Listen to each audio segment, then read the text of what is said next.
Bonsoir, bonsoir à tous. En tout cas, bienvenue à cette session, à cette deuxième session de formation DSP, Excel sur la plateforme DSP. Merci encore à Christopher et à toute son équipe pour l'invitation. Que le nom du Seigneur soit béni. Merci à toutes les personnes qui suivent cette vidéo ou qui vont suivre cette vidéo. Aujourd'hui, ça sera un cours assez interactif. Donc, voilà, on va faire de brefs rappels par rapport à ce qu'on a vu la dernière fois. Donc, la dernière fois, on a vu pas mal de points, notamment sur l'utilisation d'Excel. Donc, à quoi ça sert? Donc, les bases, on a vu vraiment les bases, hein, comment créer un tableau, comment analyser un tableau, comment vraiment mettre en forme un tableau, faire des mises en page, utiliser des formules, faire des graphiques. C'est ce que nous avons vu la dernière fois. Donc, du coup, on va aller un peu plus rapidement sur ces points aujourd'hui. On va aller beaucoup plus rapidement sur ces points aujourd'hui, en espérant que chacun puisse suivre et il faudra assez d'attente. De ton côté, est-ce que Juliette, c'est bon? Tu as pu avoir le fichier, c'est bon?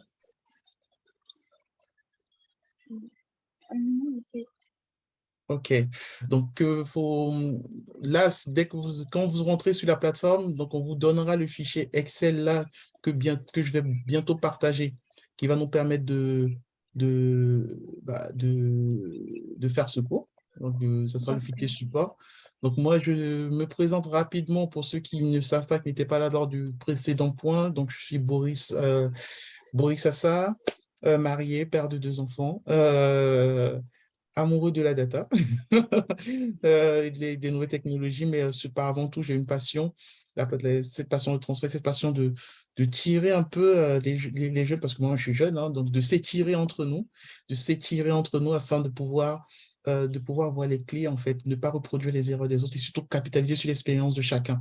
Donc, notre but, pourquoi je suis séduit par l'invitation de DSP, donc le but, c'est de se former, non seulement on se forme sur DSP spirituellement, mais aussi dans la tête, parce que c'est important, les deux vont de pair. Pourquoi? Parce qu'il faut être excellent. On voit que dans la Bible, beaucoup de personnes, par leur excellence, ont pu impacter, tel que Néhémie. Lorsqu'il était dans la cour du roi, c'était celui qui servait la boisson. On voit qu'il a été, à force de bien faire son travail, il a été récompensé. En fait, son peuple a été sauvé grâce à l'excellent travail qu'il faisait. Enfin, et après, il a eu l'oreille attentive du roi, mais avant tout, ce qui le caractérisait, c'était l'excellence de son travail. Donc, c'est important d'être excellent lorsqu'on travaille, lorsqu'on recherche un emploi, on veut évoluer même en emploi, on veut créer son entreprise, il est important de faire les choses de manière excellente. Donc là, aujourd'hui, on va aller un peu plus rapidement, puisque les dernières fois, nous avons déjà vu pas mal de choses. Donc, on a dit pourquoi, c'était quoi Excel? C'était un tableur créé par Microsoft. Ça permettait de gérer plusieurs types de données, des données numériques, textuelles, de faire des calculs, de faire des graphiques. Et après, on a fait de la manipulation, en fait. On a fait de la manipulation sur Excel. Donc là, aujourd'hui, on va rentrer directement dans le vif du sujet. Dans le vif du sujet, on va rentrer directement. Donc là, je vous partage l'écran. Donc, vous me faites un OK si vous voyez l'écran. Est-ce que c'est bon? Oui, c'est bon. Top. Donc, on va passer environ une heure et demie ensemble. Donc, l'idée, ça va être vraiment un cours interactif et qui va aller beaucoup, beaucoup, beaucoup, on va dire très vite. Très vite. Donc, très vite, je vais vous demander d'aller, de cliquer sur la flèche là, comme moi ici, la flèche tout en bas à, à gauche. Voilà. Donc, vous avez plusieurs onglets. Donc, comme on a vu sur Excel, donc on a plusieurs feuilles. Donc là, je vous ai livré déjà un tableau tout fait. Ce n'est pas un tableau que j'ai fait moi-même. Ça, je suis très transparent dessus. Mais c'est un travail qui a été fait par M. Pascal Lambert et que je trouve assez excellent pour pouvoir pratiquer. Parce que on peut beau vous donner des cours théoriques, et c'est ce que sur plusieurs plateformes, c'est ce qui se passe, hein, beaucoup de cours théoriques, mais je pense qu'il est important de pratiquer. Après la théorie, on pourra en faire et on pourra comprendre. Mais lorsqu'on pratique déjà, ça casse les systèmes de pensée, ça casse on va dire la peur de manipulation et vaut mieux se tromper là sur des données, sur des données qui sont, on va dire, c'est pas grave, c'est pas en entreprise, si vous vous trompez là, c'est pas grave, donc du coup, vous pouvez oser. Pour expliquer un peu, ce fichier que nous avons là, c'est un fichier avec les corrigés qui sont entièrement intégrés dedans. Donc, on va faire de la manipulation, donc vous avez le corrigé. Donc, même si on n'a pas fini, vous pourrez toujours reprendre chez vous, pour ceux qui sont connectés, reprendre le fichier chez vous et retravailler. Et retravailler, tester, tester, retester, tester, retester. Et c'est ça, c'est ça l'important. Pour ceux qui vont se connecter, qui vont suivre cette vidéo en ligne, bon, malheureusement, peut-être que vous n'aurez pas le fichier, mais si vous êtes connecté à la plateforme DSP, vous pourriez éventuellement demander le fichier à l'équipe de Christopher, les gestionnaires de DSP, et ils pourront forcément vous le transmettre pour des manipulations. Oui, Christopher? Oui, au fait, le fichier que j'ai, ça ne s'affiche pas comme le tien. Je sais pas C'est pourquoi. normal, on n'est pas encore sur la bonne page. Tu n'es pas encore sur la bonne page. Ok, mais en fait, je ne retrouve pas. Parce que Ah, je filme et est-ce que tu as pu ouvrir le fichier? Oui, OK. Est-ce que si je pars sur les onglets, est-ce que tu as cliqué tout à gauche? oui, je vois ESO Transport, Et vente. quand tu cliques sur Exotrans, parce qu'on est sur la même page, Non. qu'est-ce que tu vois sur Exotransport? Exotransport formule, est-ce que tu vois? Oui, je vois, c'est marqué ESO Transport Formule et je vois la partie transporteur, transitonne, ben, moteur, etc. Mais D'accord? là, je suis exactement, oui, sur cette page. Mais le D'accord. tableau, ce que tu as présenté, là, j'ai pas vu. Le tableau d'avant, mais le tableau d'avant, c'est sur une autre page, hein, c'est sur une autre feuille. Ok. Il y a plusieurs feuilles. Donc, pour le moment, on commence. On va commencer par Exotransport. Oui, je suis là. Exotransport formule. Voilà, on va commencer par ça. Donc, Ok. justement, j'allais en venir, j'allais expliquer euh, tous les onglets rapidement pour qu'on puisse y arriver. Donc, on a vu la dernière fois qu'on pouvait renommer nos feuilles en double-cliquant et en mettant les noms. Et là, ici, aujourd'hui, bienvenue, c'est sur des exercices Excel. Donc, si je clique sur l'onglet sommaire, bien évidemment, j'ai pris la liberté de supprimer certaines feuilles pour ne pas que voilà, pour ce cours. Mais là, par exemple, là, si je clique sur par exemple, Exotransport, il me ramène directement vers la feuille Exotransport. Là, il n'est pas là parce que je l'ai renommé. Mais par exemple, si j'ai format 1, en cliquant dessus, je me retrouve directement sur la feuille format 1. Voilà. Donc, moi, je vais revenir. Et là, si je fais sur sommaire, je reviens au sommaire. Ça me permet de revenir très vite au début. Ce sont des petits liens que j'ai mis. Ils ne sont pas actualisés sur Formule, par exemple, Exotransport Formule, parce que j'ai renommé. J'ai renommé la feuille et j'ai coupé le lien. Donc, on va tout de suite, vous allez faire les manipulations chez vous, hein. Donc, on va tout de suite se plonger sur Exotransport Formule. Est-ce que c'est bon pour tout le monde? Donc, on clique sur Exotransport Formule. C'est bon pour tout le monde? C'est bon? Oui, Parfait. c'est bon pour moi. Donc, la dernière fois, on a vu les sommes, c'est un exercice assez simple, en fait. C'est un exercice assez simple. Donc, on a un énoncé et on va le faire. Mais l'énoncé, vous pourrez le faire chez vous avec la correction, tout ça. Voilà. Mais là, moi, ce que je vais faire, c'est essayer de pratiquer assez rapidement pour que vous puissiez comprendre tout de suite ce qu'il y a. Donc là, on a la formule qu'on vous demande de remplir, en fait. Tout simplement, on a la formule qui s'affiche là. Donc, somme de B et C. Donc, ça nous permet d'avoir la somme de de toutes les cellules que j'affiche ici. Donc, on a transporteur. Donc, le transporteur, bien sûr, avant de faire un travail Excel, il faut essayer de comprendre les données parce que le but, c'est de comprendre les données. Donc, les formules mathématiques vont venir juste après, hein. Mais c'est une fois qu'on comprend nos données, c'est important. Parce qu'on a on va faire une partie data un peu, je fais une petite intro à la data pour vraiment nettoyer. Mais là, comme on a fait la dernière fois la somme, je vais un peu rapidement dessus. Donc là, ici, on a un transporteur, donc il y a 36 tonnes, qui a des bennes, qui a des ayons, qui a une table de tri. Donc, on veut la somme de tout ça. Donc, soit on a la formule qui est là, on peut la reprendre. Donc, l'idée, c'est que vous puissiez pratiquer. Ah, pardon, je vais brancher mon facilitateur, voilà. Donc ici, on peut faire donc égal, pareil, on reprend la formule, hein, somme, voilà, somme, et là, soit j'ai écrit B2,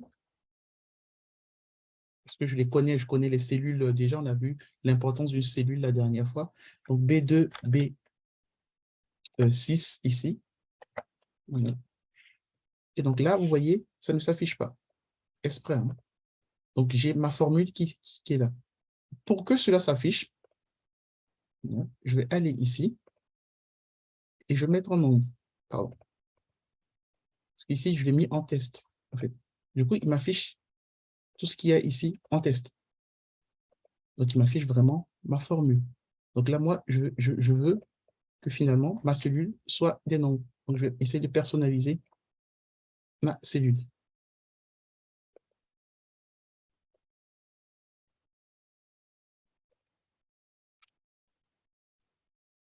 Tac, tac, tac, tac.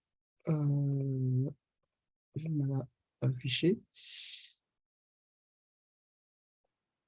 Okay. On va essayer d'utiliser les bonnes données. Donc là, mes données, je vais les passer en nombre. Et là, essayer de voir pourquoi. Je fais en direct, j'essaie de voir pourquoi il ne s'affiche pas. Ok, je vois, je comprends. Donc là, on va refaire de cette manière. Donc, on a notre somme de B2 à B1 ici. On voit bien qu'on veut la somme de ça. Donc, si je clique sur, je fais la sélection, j'ai ma somme, comme on a vu la dernière fois ici, qui est 18 326. Et c'est cette somme que nous voulons afficher ici. Donc là, ici, j'ai mis un formatage de cellule. Donc, je vais modifier le format de ma cellule. Donc, je veux que mon format soit en nombre. OK. Donc, normalement, si je lis un peu mon énoncé, quelles sont les données utilisées, donc total, total en C7, c'est ce que je veux. Donc, ici, je lis mon corrigé. Donc, sélectionnez la cellule C7, allez dans l'onglet formule, cliquez sur répéter les antécédents de flèche qui montrent les cellules C2 à C6. Cette fonction est utile pour s'assurer que le nombre D7 utilise les bonnes données. Donc là, je regarde et je reprends.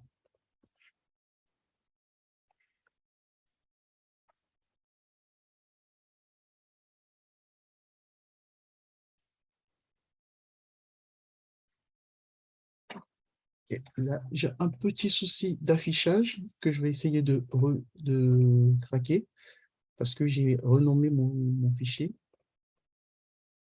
Il y a un petit souci d'affichage. Je vais juste arrêter rapidement le partage, essayer de craquer ça tout de D'accord. suite.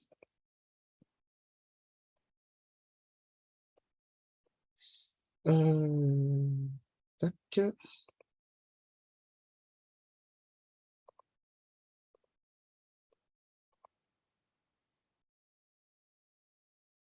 OK. Fait. OK, c'est bon, c'est résolu. Ouf. Ah. Voilà, comme quoi, j'ai recréé une nouvelle feuille et là, pour qu'on puisse voir rapidement.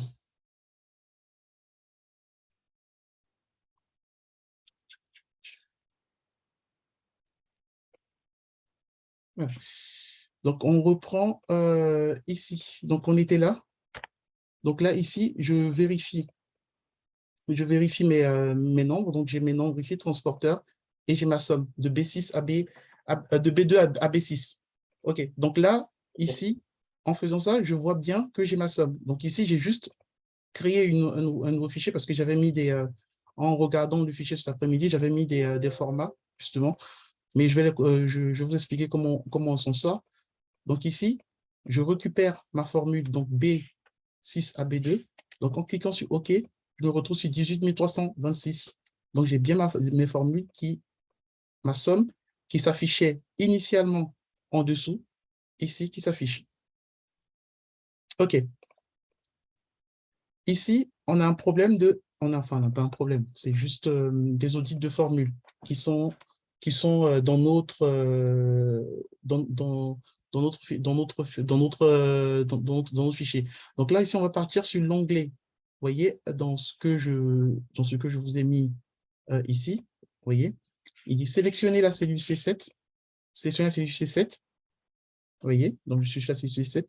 Allez dans l'onglet formule. Donc ici, j'ai mes différents onglets en haut qui sont là, donc onglet formule.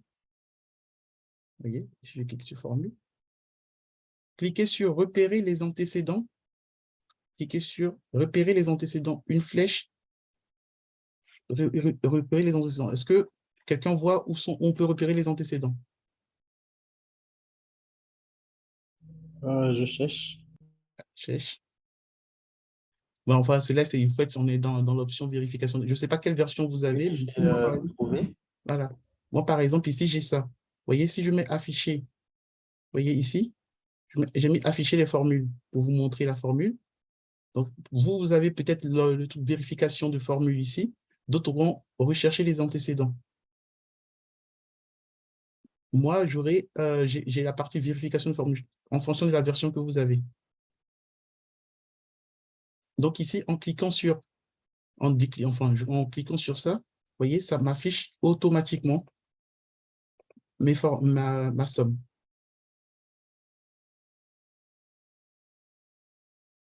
Donc si je fais afficher, ça affiche. Pareil pour ici, hein. Vous voyez, j'ai fait une copie ici, exo.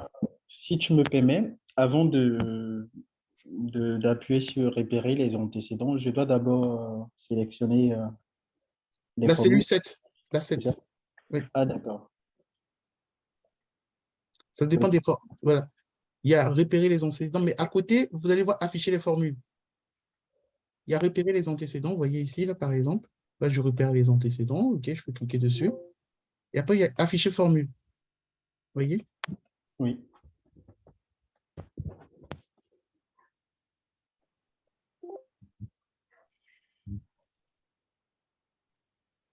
Est-ce que c'est bon? Oui, c'est bon pour moi. C'est bon? OK, top. Je ne sais pas si c'est possible de renvoyer le fichier dans le chat comme il y a une personne qui vient de se connecter. OK, je renvoie tout de suite. Pour cela, j'arrête rapidement le partage pour renvoyer. D'accord. Quoique, je peux le faire rapidement. Tac. Tac. Copier. Donc, je recherche le chat.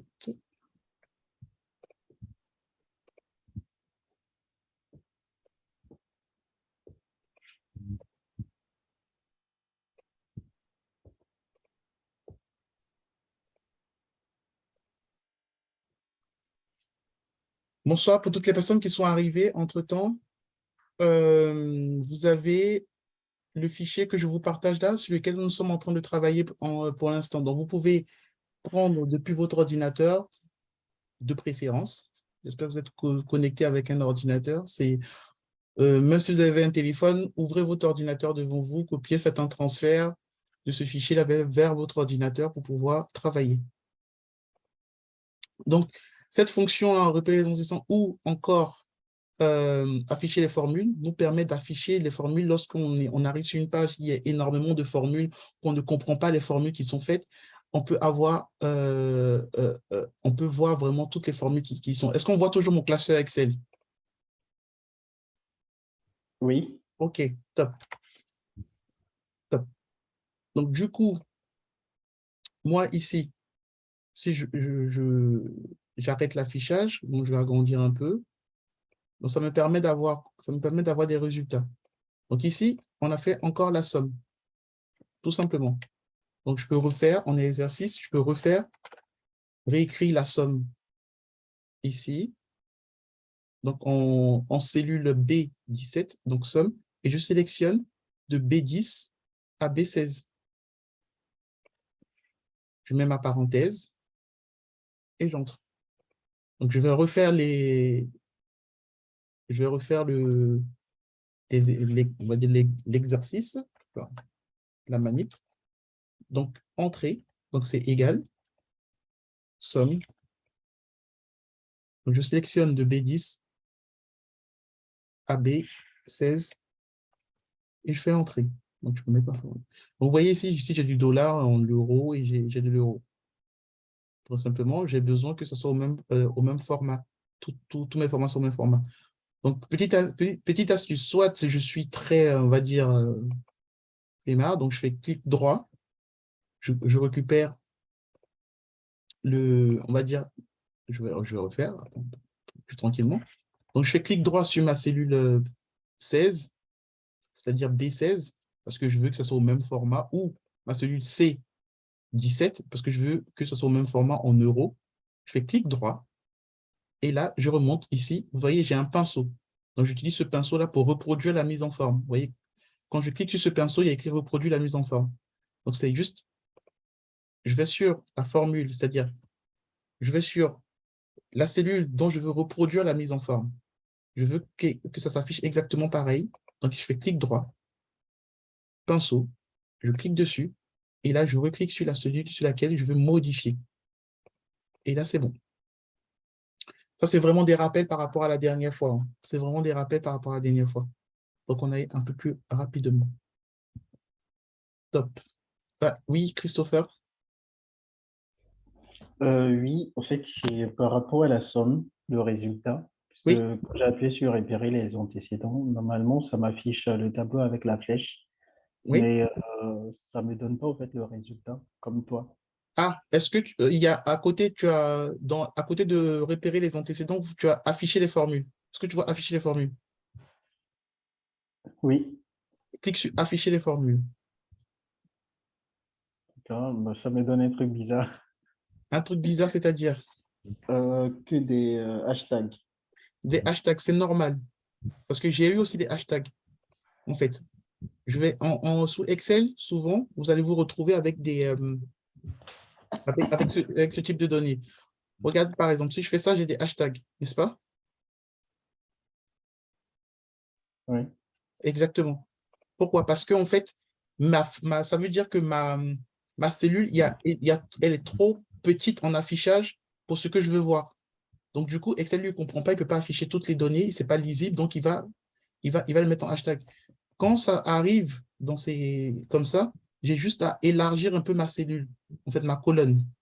J'élargis un tout petit peu ma colonne.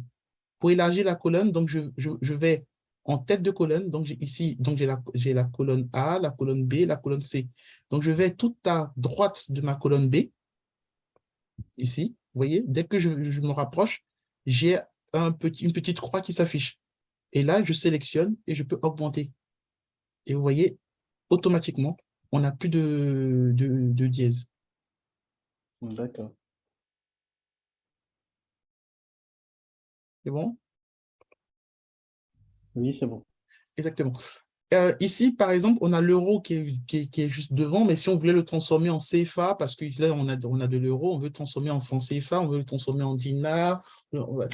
J'ai pas prévu ça, mais bon, on veut le transformer en une monnaie. Parce que là, c'est 2000 francs, c'est pas 2000 euros, c'est 4000 francs, c'est pas 4000 euros. Tout simplement. Qu'est-ce que je fais? Je peux prendre cette cellule ici en B10, c'est B, donc ma colonne B, et la ligne 10, clic droit, ici, format de cellule. Donc, on l'a vu la dernière fois, si ça ne va pas sur Excel, c'est clic droit. Le clic droit, ça répond à énormément de choses. Donc, format de cellule. Et là, je peux mettre choisir, par exemple, je suis monétaire. Donc, j'ai le standard. Quand ici, j'ai les nombres. Donc, si je vous présente un peu cette architecture, donc j'ai les nombres, j'ai les alignements, la police, les bordures, c'est-à-dire de la cellule, le remplissage, c'est-à-dire l'intérieur de la cellule, ce que je veux mettre comme couleur. Si je veux mettre une protection, c'est du verrouille ou pas, mais là, on est sur les nombres. Donc, si je suis sur le nombre, si je veux qu'il soit standard, si je suis en nombre, c'est-à-dire avec des virgules, je peux choisir de mettre des virgules derrière. Ici, par exemple, il y a 2 chiffres après la virgule, je peux augmenter pour avoir 3 chiffres après la virgule. Vous voyez, on a l'exemple qui s'affiche tout de suite ici. Je peux choisir de ne plus afficher le chiffre après la virgule, je mets à 0, tout simplement. Et là, il n'y aura plus de chiffre après la virgule. Vous voyez? Et là, je peux descendre. Donc, j'ai monétaire. Une fois que je descends sur monétaire, c'est ce qui est affiché aujourd'hui, en fait. Et là, je décide que ce n'est pas en euros, Et là, je choisis la monnaie sur laquelle je veux afficher. Et là, je descends et je veux que ça soit affiché en francs CFA. Donc, je descends, voilà, CFA français. Donc, il y a CFA français Mali, CFA français Côte d'Ivoire, CFA français Mali, CFA français Sénégal. Bon, c'est le même franc CFA, hein, donc on peut prendre celui-là. OK. Et automatiquement, ça s'affiche 2169 francs CFA. CFA. Et donc, ce que je peux faire, c'est, comme comme on l'a montré tout à l'heure, hein, une fois que je l'ai fait, soit je sélectionne tout et je fais la même manip, ça va marcher sans problème. Donc, monétaire. Et là, je choisis. Je peux même faire directement ici.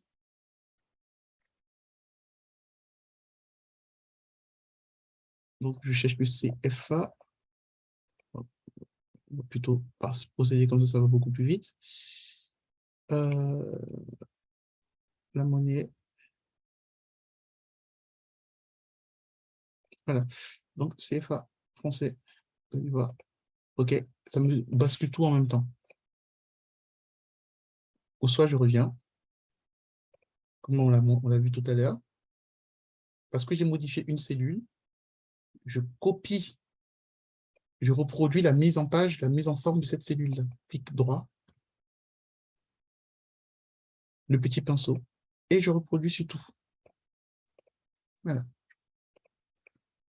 Ça permet d'aller vite. La dernière fois, ce qu'on avait dit, c'était quoi? C'est que Excel, permettait de faire des calculs, permettait d'automatiser, et on va dire d'avoir des reportings. Donc, reporting et automatisation. Reporting et automatisation.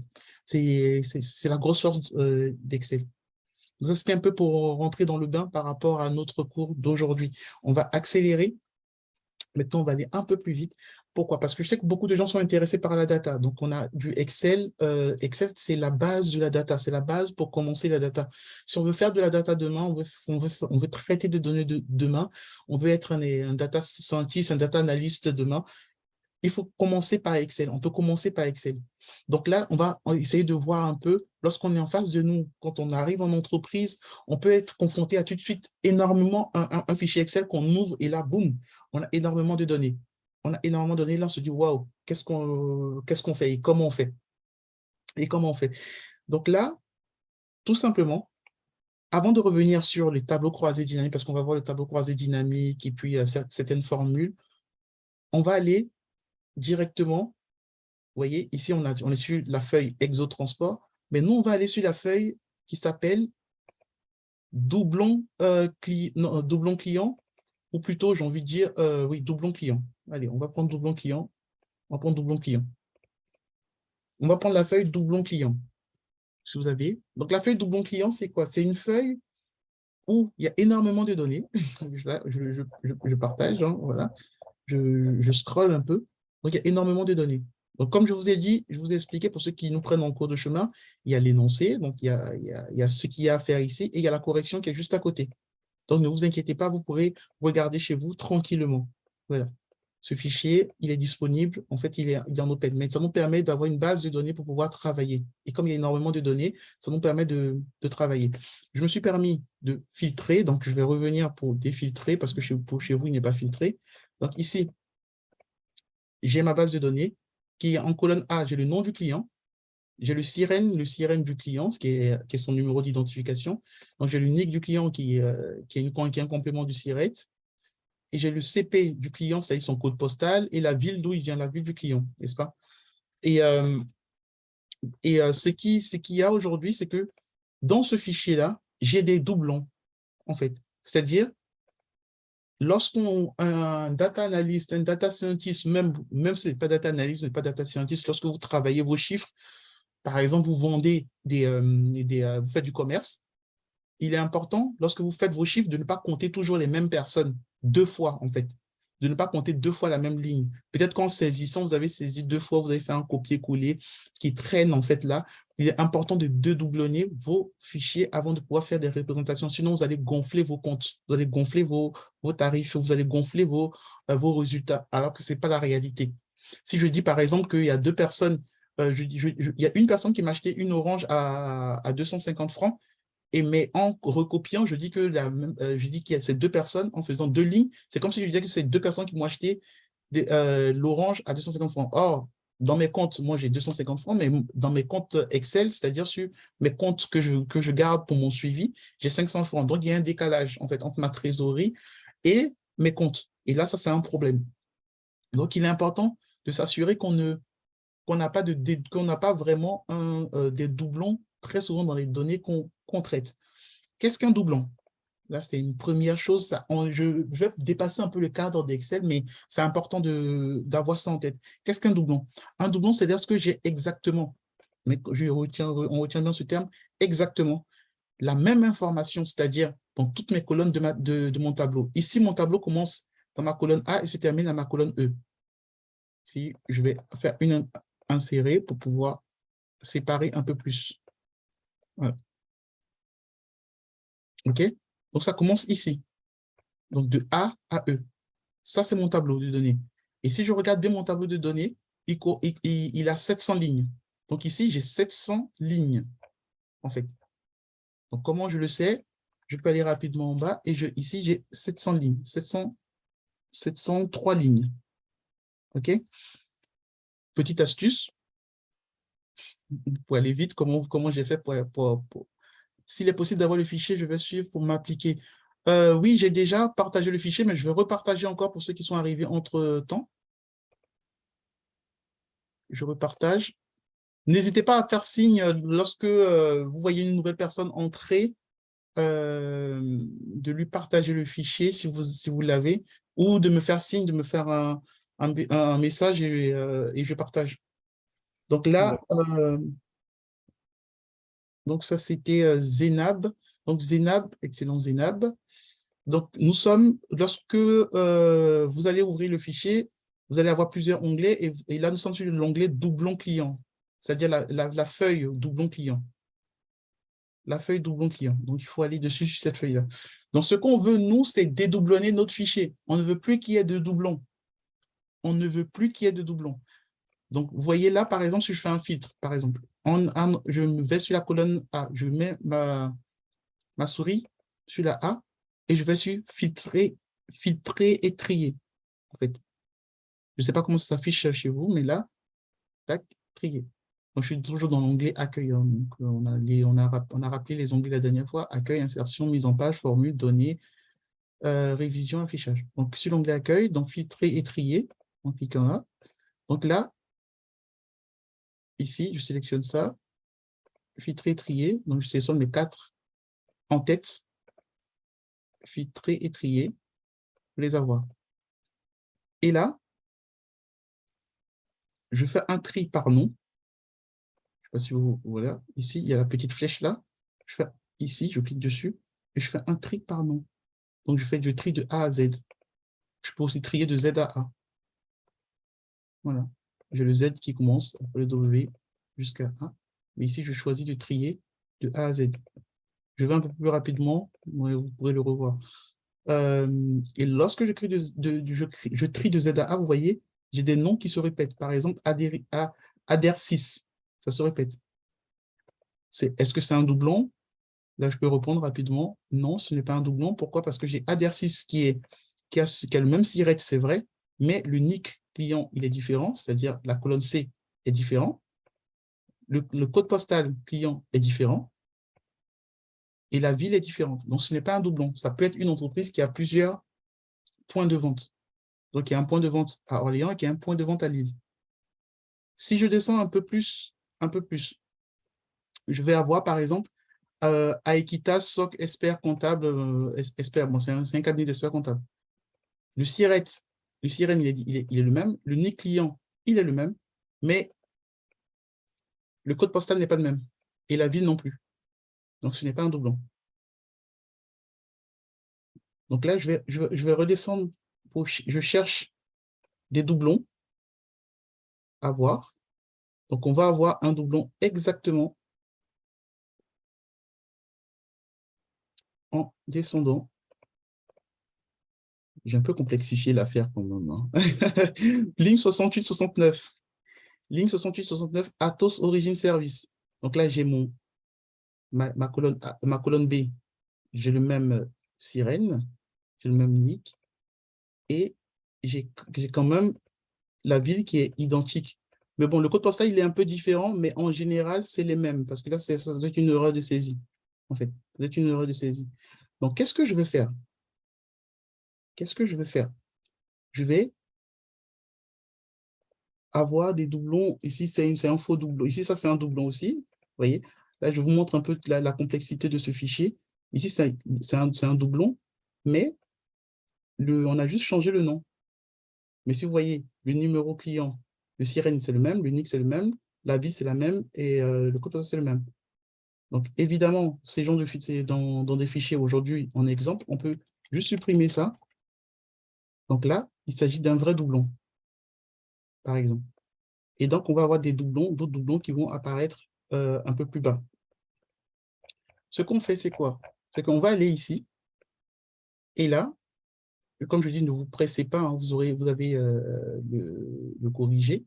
Donc, le corrigé nous dit quoi?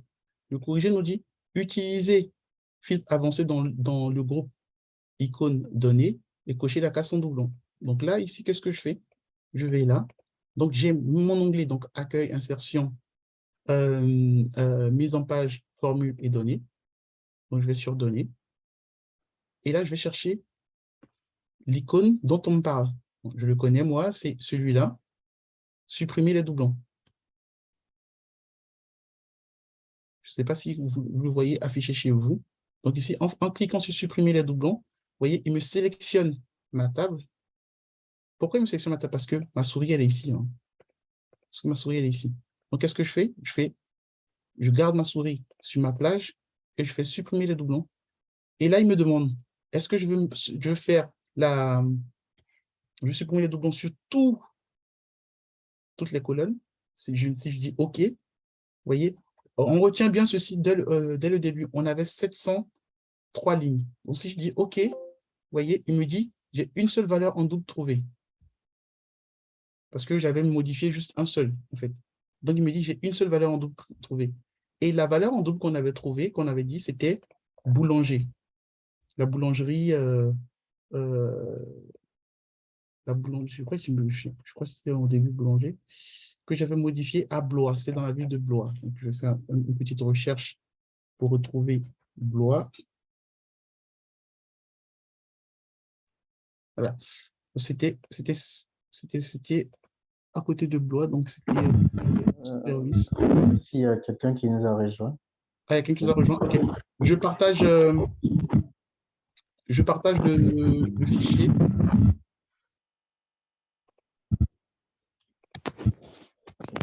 Voilà. tu vas recevoir un fichier dans le chat. Et au fait, tu pourras l'ouvrir, c'est pour pouvoir, ça va te permettre de pouvoir suivre la formation. C'est une OK, formation pratique. Donc, si tu as un ordinateur, ça sera vraiment pratique, en fait. ça marche. Ce qu'on va faire, on va essayer. Là, on a vu qu'on a supprimé une seule donnée.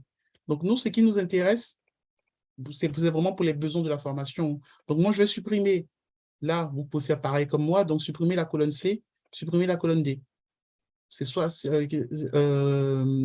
Pourquoi? Parce que peut-être ça ne nous apporte pas autant d'informations. On veut rester à la maille, quand on dit à la maille, on veut rester au niveau sirène, par exemple, au niveau le plus grand, au niveau le plus haut. Et j'ai juste besoin d'avoir la ville. Et parce qu'on voit qu'il y a des déclinaisons par code postal, par exemple. Parce qu'on peut être dans la même ville, mais par exemple, à Paris, on est dans 60, on a plusieurs arrondissements. À Abidjan, on a plusieurs arrondissements. Donc, on va avoir le Yopougon et enfin des communes, plusieurs communes, mais c'est que ça reste toujours Abidjan.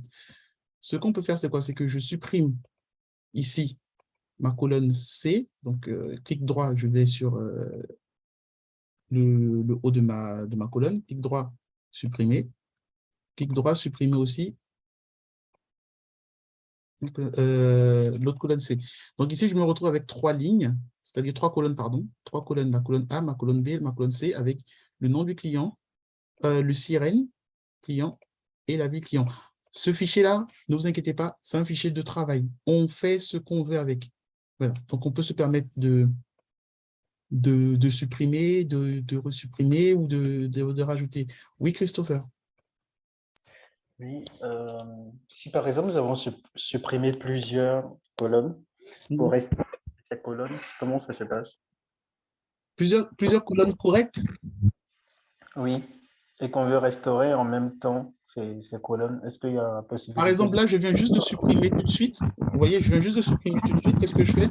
Si je veux revenir, je peux faire juste un retour arrière, ici, comme on a vu la dernière fois.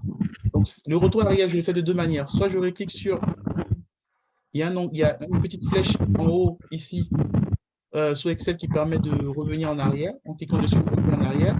Ou je fais un CTRL Z. CTRL Z. Donc, j'appuie sur CTRL et Z après. D'accord. Et supposons que j'ai supprimé plusieurs, bon, pour éviter de, par exemple, en faisant un CTRL Z, faire Oui. plusieurs CTRL Z, est-ce qu'il y a, je ne sais pas s'il y avait une astuce pour restaurer, L'une des astuces, c'est d'enregistrer ton fichier au fur et à mesure. Si tu vois que tu viens de supprimer quelque chose que tu n'as pas, que tu sais plus ce que tu as fait, tu fermes ton fichier, tu rouvres. Voilà. Mais c'est une astuce. Moi, par exemple, il m'arrive de restaurer des fichiers, mais ça, c'est parce que j'ai de la mémoire derrière, au fait, parce que je les enregistre assez au fur et à mesure. ok. Et donc là, ici, donc je sélectionne mes deux fichiers, mes deux colonnes, pardon, et je supprime. OK. Et là, je refais ma manip. Donc, je reste toujours dans ma plage et je vais sur supprimer les doublons. Donc ici, j'ai nom de client, sirène, ville. Et là, je fais OK. Et là, il va me dire quoi? J'ai cette valeur en double trouvée et supprimée. Il reste 694. Donc, OK. Donc là, je viens de dédoubler mon fichier. Je peux revenir en arrière encore, hein, c'est-à-dire on peut aussi faire des suppressions, c'est-à-dire je vais garder mes colonnes et je peux faire supprimer mes doublons.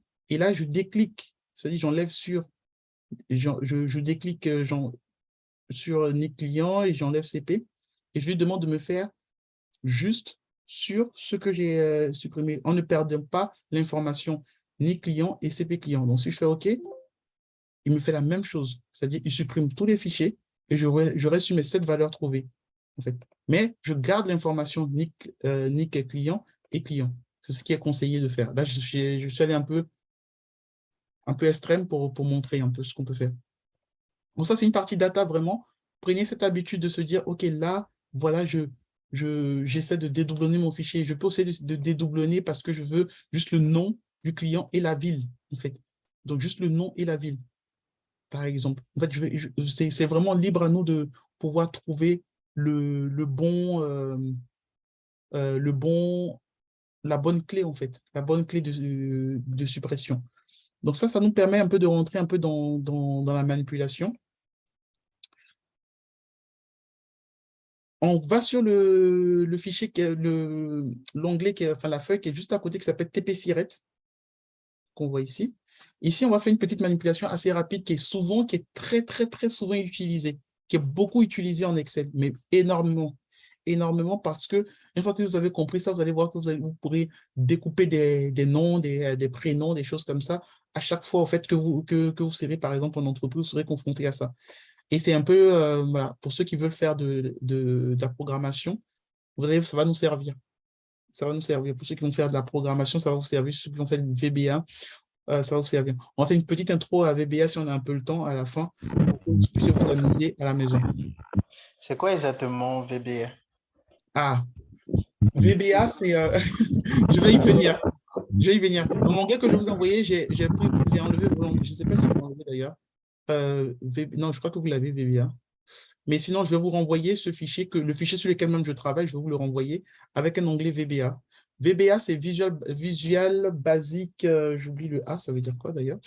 Mais c'est un langage, un espace sous Excel qui permet de faire du développement informatique. C'est-à-dire, je vais pouvoir programmer, automatiser certaines choses via un code. Et ce n'est plus des formules seulement, mais c'est aussi avec un code, en fait. On va le voir, D'accord. on va le voir tout à l'heure. Ici, on est sur le même type de données qu'on a. Donc, volontairement, les données sont réduites. Donc, on est sur la raison sociale, le SIRET, le code NAF et le SIREN. Ce qui est important ici, c'est qu'il faut savoir qu'on va faire de la manipulation. J'explique rapidement le contexte. Donc, ici, on a le SIREN. Vous voyez le SIREN qui est ici. Le SIRET, pardon. Donc, on a l'onglet SIRET. On a le code NAF, le SIREN. Ce qui nous intéresse, c'est de récupérer le SIREN. Le SIREN, en fait, il fait partie du SIRET. Le SIREN, il fait partie du SIRET. C'est comme souvent, vous avez votre numéro étudiant, mais il y a votre âge dedans, votre année de naissance dedans. 1980, je ne sais pas combien, ou 2000, je ne sais pas combien. Voilà. Donc, ce qui nous intéresse ici, c'est de récupérer le SIREN. Or, le SIREN, en fait, c'est les 9 premiers caractères du SIRET. Donc, le SIREN, c'est les 9 premiers caractères du SIREN. Donc, il nous faut une formule. Donc, soit on tape à la main, c'est-à-dire ici, je vais taper 3, 2, 3, 5, etc. jusqu'à la fin. Voilà. C'est qui serait laborieux. Soit je fais une formule. Donc, vous voyez la formule qui s'affiche. Donc, je vais vous demander de taper cette formule.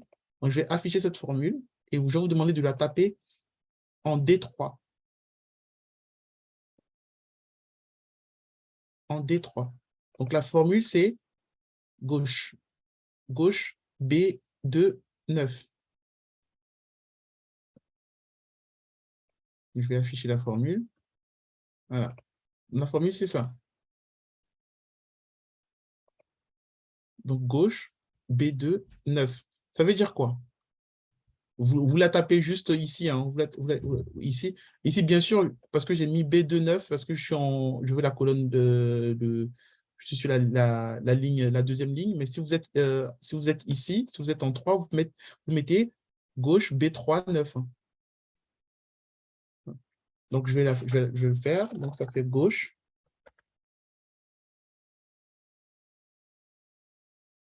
Donc, D3, je sélectionne ma cellule D3, donc point virgule, et je mets 9. Après, je vais expliquer la formule. En gros, ce qu'on est en train de dire à Excel, c'est quoi? On est en train de lui dire, dans ta cellule, dans le contenu de la cellule B9, B3, ici, donne-moi les 9 premiers chiffres, au fait, qui sont à gauche. Donne-moi les 9 premiers chiffres qui sont à gauche. OK? Donc, c'est ce que je suis en train de dire à Excel, tout simplement. Donc, je suis en train de lui dire, donne-moi les 9 premiers chiffres qui sont à gauche. De façon équivalente, je peux lui dire la même chose, donne-moi les 9 premiers chiffres qui sont à droite, les 9 derniers chiffres qui sont à droite. Donc, là, je fais la même chose. Donc, au lieu d'écrire gauche, je mets droite. Droite. Ici, je suis sur cette ligne-là, donc je fais droite. Point virgule. 9.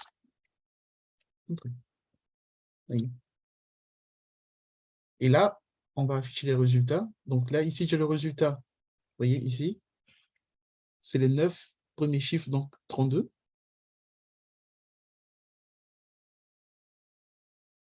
32. Et j'ai ici, avec droite, j'ai les derniers chiffres. Donc, les derniers chiffres, c'est 71, 00, 3, 3, 0, 0, 71. Donc, je retourne mes 3, 0, 0, 71. OK? Donc, je vais supprimer. C'est bon? Oui, c'est bon. À chaque fois, on doit taper, c'est ça? Ou bien il y a une manière de faire pour ne pas taper à chaque fois? On ne pas taper à chaque fois. Puisque là, Jusqu'à la fin? gauche, oui, gauche. Oui, oui, oui, oui. Non, mais en fait, là, j'ai expliqué la formule, les formules gauche et droite, en fait. D'accord. Les fonctions gauche et droite. Là, ce qui nous intéresse, c'est vraiment le gauche. OK? Donc, une fois que le gauche, il est écrit, par exemple ici, gauche, ici, je fais un double clic, comme on l'a vu la dernière fois. Un double clic sur mon côté droit en bas, dans ma cellule en bas, double clic, et là, ça me descend toute la formule automatiquement. D'accord. Voilà. Je n'ai pas prévu, mais on va aussi faire un truc en direct. Là, on a ici, on va aller sur la cellule E1, c'est-à-dire ici, et là, on va mettre nombre de caractères.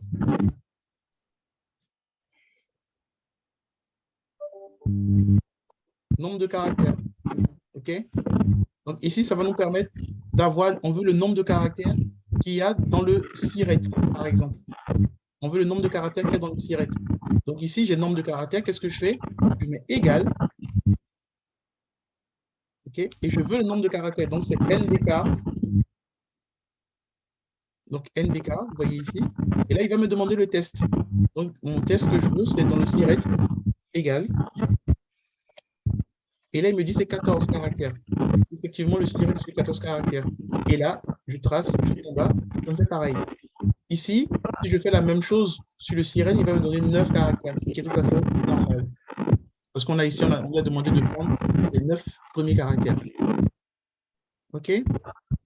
Donc, ce que vous pouvez retenir, ce qu'on peut retenir là, j'affiche les formules.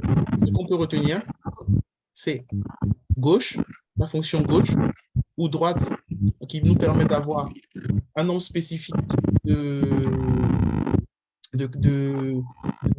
caractères d'une chaîne de caractères. On peut extraire un nombre donné d'une chaîne de caractères et NBK qui nous permet d'avoir le nombre de caractères qu'on a. Est-ce que quelqu'un peut couper son micro parce qu'on a des échos qui ne sont pas très agréables pour tout le monde? Top. Donc là, on a le nombre de caractères gauche et droite. Ça, ce sont les formules en fait aujourd'hui. OK? Donc j'essaie d'accélérer un tout petit peu. Donc ça, c'est vraiment de la manipulation de données. Donc avec la formule droite, la formule gauche, vous pouvez facilement travailler. Je vous laisse regarder les exercices sur TP Client. Là, vous allez voir, c'est très simple par rapport à ce qu'on vient de faire. En fait, vous pouvez vous amuser à reprendre, c'est-à-dire dédoublonner, par exemple, vous voyez ici, c'est exactement la même chose. Donc, vous pouvez faire l'exercice en essayant de dédoublonner, mettre le nombre de chercher le nombre de caractères, par exemple, des noms de clients, vous rajoutez des colonnes et vous travaillez sans problème. OK? Je vous laisse regarder ça. Mais on va avancer sur quelque chose que tout le monde attend un peu ce soir. C'est peut-être les tableaux croisés dynamiques. Les tableaux croisés dynamiques. Donc, sur ces tableaux croisés dynamiques, il n'y a rien de sorcier. C'est le plus simple sous Excel. Pourquoi? Parce que c'est déjà préformaté, c'est déjà fait. Déjà, avant de continuer, est-ce que tout le monde, par rapport à ce qu'on vient de voir, est-ce que c'est OK pour tout le monde? C'est OK? C'est OK pour moi. C'est OK? OK, top. Donc là, je vous laisserai regarder. Ne vous inquiétez pas, s'il y a des questions, je suis totalement disponible. Sur la feuille vente TCD, on va sur la feuille vente TCD. TCD qui veut dire tableau croisé dynamique. Il ne faut pas chercher loin. Et bien évidemment, ici, je n'ai pas le corrigé, mais j'ai le corrigé juste à côté qui s'appelle vente corps. Donc, vous avez tout le corrigé qui est là. Ne vous inquiétez pas, vous pourrez le regarder chez vous. Mais il est important de manipuler, comme ça, s'il y a des questions, on ne sait pas faire, on pose la question tout de suite et on a la réponse. Ici, on a notre tableau, c'est-à-dire on a notre tableau qui commence par la colonne A jusqu'à la colonne F. Et ici, on a le client, le secteur dans lequel est le client, le mois, le chiffre d'affaires que le client réalise, la marge que le client a et le taux de marge. Donc, on va essayer de calculer le taux de marge. Le taux de marge, c'est une formule que j'ai pré-remplie qui s'appelle E2 divisé par D10. Donc, c'était le chiffre d'affaires divisé par la marge. Pardon, la marge divisée par le chiffre d'affaires. Je reprends dans le sens. Voilà. La marge divisée par le chiffre d'affaires. Donc, ça nous donne le taux de marge. Donc, ici, j'ai un taux de marge à 29%. Donc, je vais reprendre la formule. Donc, ma formule, c'est la marge que je divise par le chiffre d'affaires. Donc, j'ai 29,6%. Si ça ne s'affichait pas en pourcentage, bah, je fais clic droit, format. Et là, pourcentage. Donc, si je veux qu'il l'affiche en nombre, je peux l'afficher en nombre. C'est 0,2926. Voilà. Si c'était des euros, ça fait 29 centimes ou 0,2 centimes de CFA. Mais là, ce qui nous intéresse, c'est les pourcentages. Donc, je laisse en pourcentage. OK. Et là, une fois que j'ai calculé ça, dans ma colonne, j'ai exactement 78 lignes, mais je ne vais pas les répéter 78 lignes fois 78 fois, pardon, la, la manip. Donc, je vais sur 29,2 et ici, je double-clique. Et là, ça me refait la même formule jusqu'en bas, tout simplement. OK? Donc, ça, c'est la première chose. On a calculé le taux de marge. Une fois qu'on a calculé le taux de marge, maintenant, on va passer au tableau croisé dynamique, qui est un des points qui on va dire, qui interpelle tout le monde, qui terrasse un peu pas mal de gens. Mais il n'y a rien de sorcier. Donc, pour faire le tableau croisé dynamique, c'est simple, hein. Je suis sur ma page, donc je fais insertion dans l'onglet insertion. Et là, il y a écrit tableau croisé dynamique. Et là, je clique à partir d'une page. Donc, lorsque j'aurais fait ça, vous voyez, il me sélectionne tout mon tableau avec toutes mes colonnes. Donc ici, il me dit tableau de plage, donc il me dit c'est le TCD, donc ça sera le tableau croisé dynamique qui commence de A1 à F78, donc de ma cellule A1 à ma cellule F78, donc d'ici à ma dernière cellule tout au fond de mon tableau. Il me demande, est-ce que je veux réaliser ce tableau croisé dynamique? Ici, vous voyez, ici, il met choisissez l'emplacement où vous voulez placer le tableau croisé dynamique. Soit c'est une nouvelle feuille de calcul, soit c'est une feuille de calcul existante. Cela veut dire quoi? Si je veux afficher mes résultats juste ici, c'est-à-dire en colonne H, I et JK, bah, j'ai plutôt intérêt à mettre feuille de calcul existante. Et là, je vais sélectionner. Une fois que j'ai mis là, je sélectionne l'emplacement que je veux. Vous voyez? Et là, je mets OK. Sinon, je mets une nouvelle feuille de calcul. Et là, si je mets sur OK, il va me faire mes résultats, mais sur une nouvelle feuille. Par exemple, là, je viens de faire les 6. Il m'a créé une nouvelle feuille qui s'appelle feuille 6. Et là, je vais faire mon tableau croisé dynamique là. Mais on va revenir. Je reviens sur ma feuille vente TCD. Je refais. Allô? Oui, J'ai une question. oui. Si on décide de placer le tableau sur une feuille de calcul existante, Mhm. on nous demande l'emplacement. En fait, l'emplacement, si on veut, parce que dans notre cas, on met vente TCD, en fait, je sais pas, ce qu'on a Oui, vu tout à l'heure, la formule. oui. D'accord. Et si En on fait, veut... en fait je fais, enfin, ta question, c'est je fais ça, insertion. Donc, insertion, tableau croisé dynamique. OK. Donc, je décide de mettre ma feuille de calcul existante ici, c'est ça, hein? Oui, c'est ça. Voilà. J'ai juste vous voyez, dès que je vais sur mes plages ici, vous voyez, ici, ma souris me permet de sélectionner.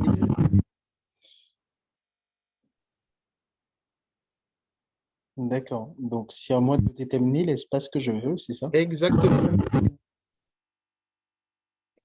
Je peux juste mettre, je peux juste cliquer là, il va le faire. Ouais. Je refais la manip, insertion, tableau croisé dynamique. À partir d'une plage, à partir de ça, nouvelle feuille de calcul. Je peux juste cliquer là. En fait, juste une page, j'ai pas besoin de sélectionner une cellule, hein. Après, je peux aller un peu plus loin si je veux aller un peu plus mettre là, si je veux. À moi de choisir. Donc, juste en cliquant sur une cellule, c'est juste, je me dis une cellule, l'emplacement où je veux. Donc, OK, il me l'affiche. D'accord. Ouais, je vais descendre un peu parce que ça va être bizarre. Euh, donc, j'ai mon tableau croisé dynamique qui est là. Donc, c'est quoi un tableau croisé dynamique? C'est peut-être ça la question qui vient. Le tableau croisé dynamique me permet de faire des résultats en automatique sur, par exemple, je veux avoir mes totaux par secteur. Je veux avoir, par exemple, mon chiffre d'affaires par mois. Je veux avoir mon chiffre d'affaires pour chaque secteur. Non. Je veux avoir ma marge par mois et par secteur. Vous voyez? Et là, ici, si je clique là, vous voyez, j'aurai quoi? J'ai un emplacement qui est là. comment on appelle? J'ai une sorte de, on va dire, d'écran, en fait, d'écran qui est là, qui est écrit champ de tableau croisé dynamique. Sur ce champ, on va avoir les différentes colonnes de mon tableau. Donc, j'ai la colonne client, secteur, mois, chiffre d'affaires, marge, taux de marge. Ici, je vais avoir un espace où je peux rajouter, c'est-à-dire une interface où je peux rajouter des filtres, je peux rajouter des colonnes, je peux rajouter les lignes et je peux rajouter les valeurs. Donc, ces quatre interfaces sont les quatre interfaces qui utilisent le tableau croisé dynamique. Ici, si je mets le filtre là, ça veut dire que c'est un endroit où je pourrais filtrer pour voir quelles données je veux avoir.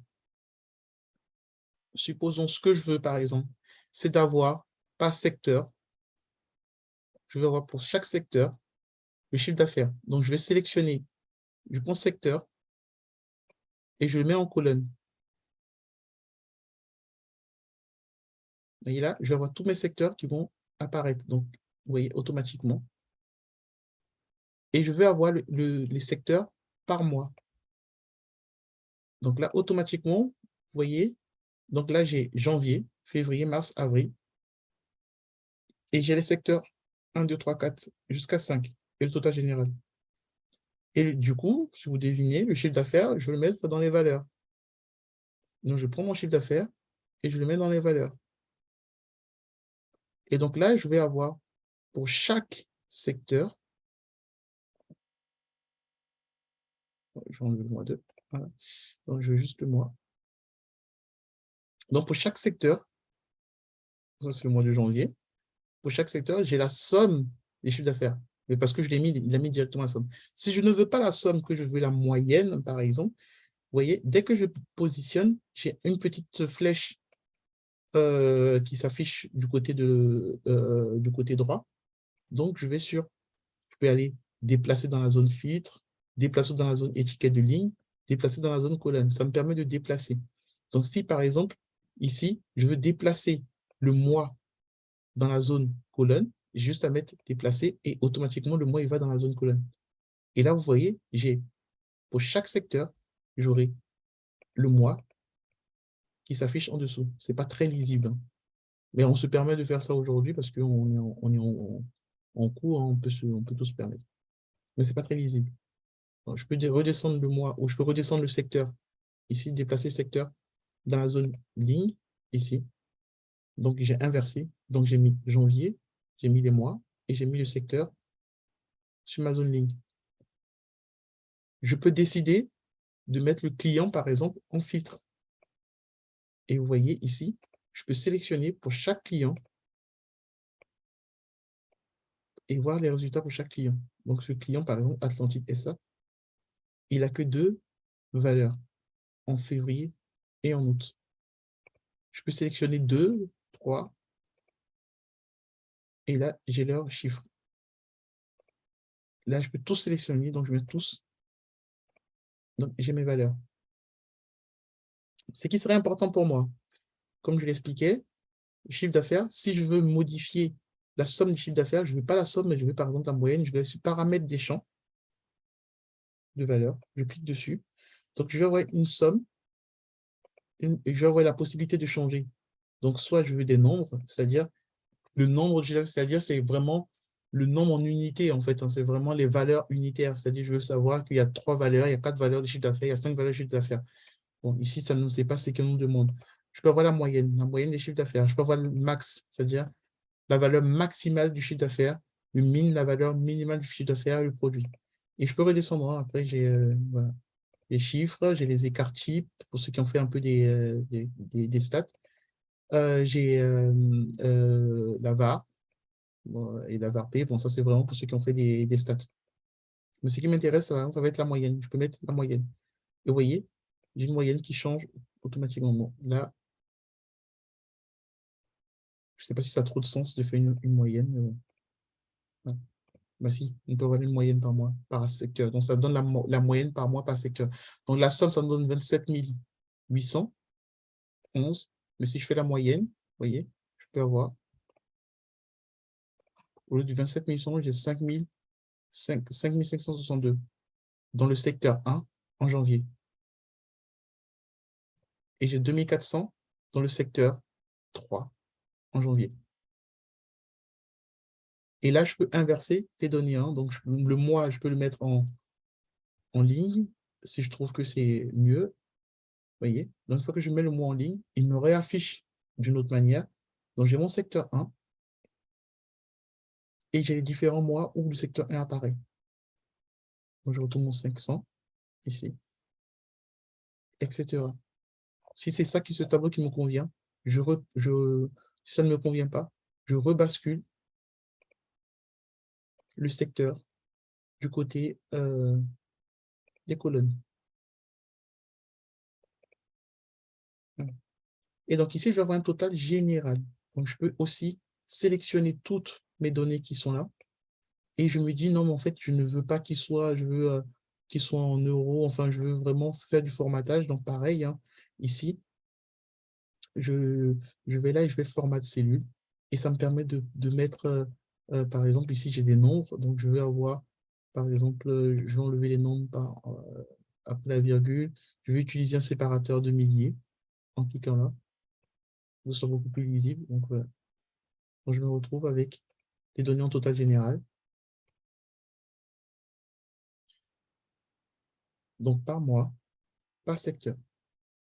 Voici comment on peut aller rapidement pour faire une représentation de toutes ces données que j'ai aujourd'hui. Est-ce qu'il y a des questions?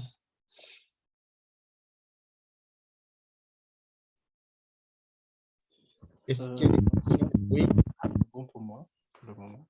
c'est bon? OK. Il peut arriver que je décide, hein, là je vais maintenant dans un peu, il peut arriver que je décide maintenant, une fois que j'ai le total, ici je peux dire quoi? Comment je l'analyse? C'est ça aussi qui est important, parce que faire des tableaux croisés dynamiques et ne pas pouvoir les analyser, ça n'a pas trop de sens. Ça n'a pas trop de sens. Donc, ce que je fais, c'est que j'ai mon tableau croisé dynamique. Donc, je sais qu'au mois de janvier, par exemple, j'ai 4352. Au mois de février, j'ai 2000. Et sur mon total général de ça. Est-ce que pour vous, ça vous paraît cohérent?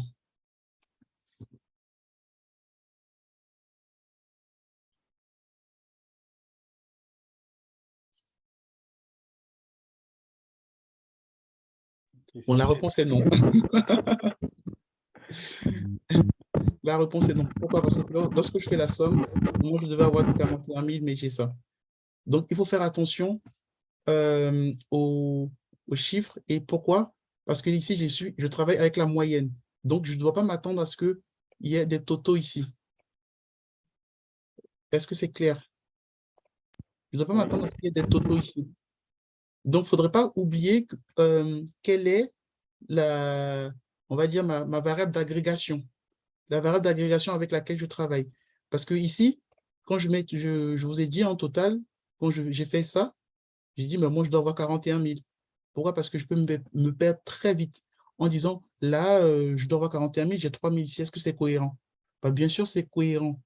Bien sûr, c'est cohérent. Mais si je pose la question en regardant la somme, ce n'est pas cohérent. Pourquoi? Parce que dans mon tableau croisé dynamique, ce que je suis en train de regarder, c'est la moyenne et pas la somme.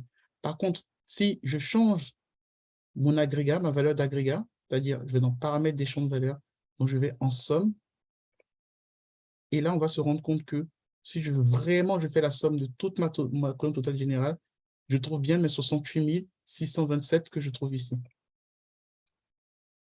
OK? D'accord. Donc, il ne faut pas oublier la valeur d'agrégat lorsqu'on fait un tableau croisé dynamique. C'est hyper important. Sinon, après, on n'arrive plus à interpréter les résultats. Autre astuce. Une fois que j'ai fait mon tableau croisé dynamique, il se peut que mon chef me demande ou mon responsable me demande ou moi-même j'ai besoin des valeurs que du secteur 1, par exemple. Vous voyez, des valeurs que du secteur 1 ici. Je peux soit filtrer, hein, c'est-à-dire je retourne à mon tableau ici, vous voyez, donc je filtre secteur 1, filtre, donc je clique secteur 1 et j'ai toutes mes valeurs du secteur 1, n'est-ce pas? Ça, c'est bien.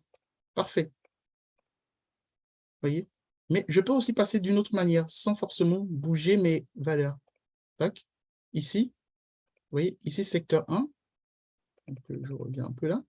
Je double-clique sur le 72 828. Double-clic. Automatiquement, il y a un tableau qui m'est créé. Ça me donne les valeurs du secteur 1. Je vais refaire la manip. J'ai besoin des valeurs. Donc, ici, attends, pardon. Je vais renommer ici secteur 1.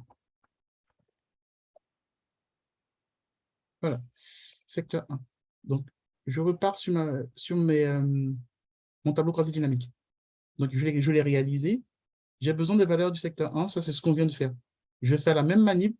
Là, je n'ai plus besoin des valeurs du secteur 1, mais j'ai besoin des valeurs du secteur 3, par exemple.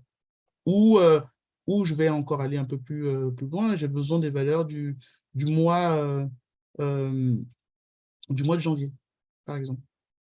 Je double-clique sur le mois de janvier. Automatiquement, je retrouve, c'est-à-dire je double-clique sur le total du mois de janvier, hein, c'est-à-dire ici, total général mois de janvier. Je double-clique dessus.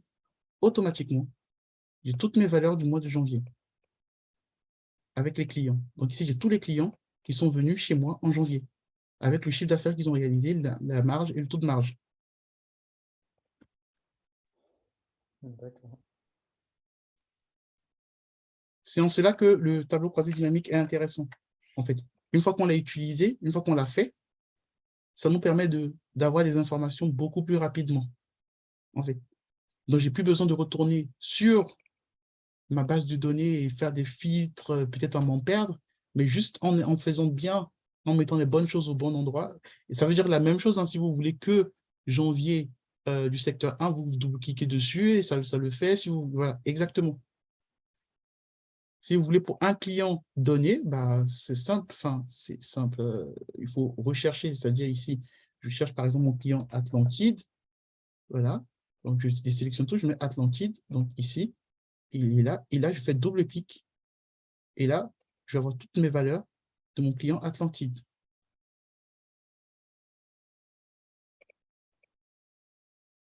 Non, il n'a pas affiché. Pardon, il n'a pas marché. Donc, tac. Ah, pardon. Donc, tac. Je vais aller un peu. Voilà, parfait. Voilà.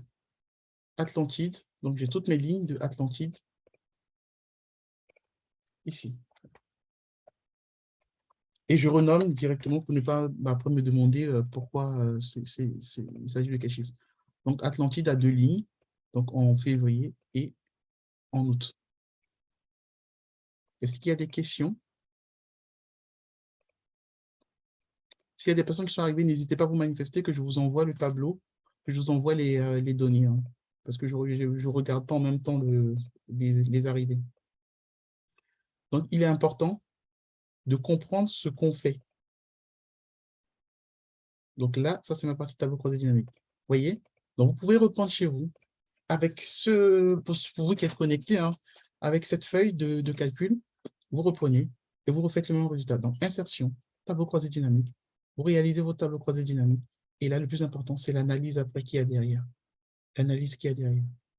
Je peux décider après, à travers ces tableaux croisés dynamiques, de faire des graphiques. Et ça, c'est ça qui va être le plus important, en fait. De faire des graphiques pour pouvoir visualiser mes données, en fait. Visualiser mes données.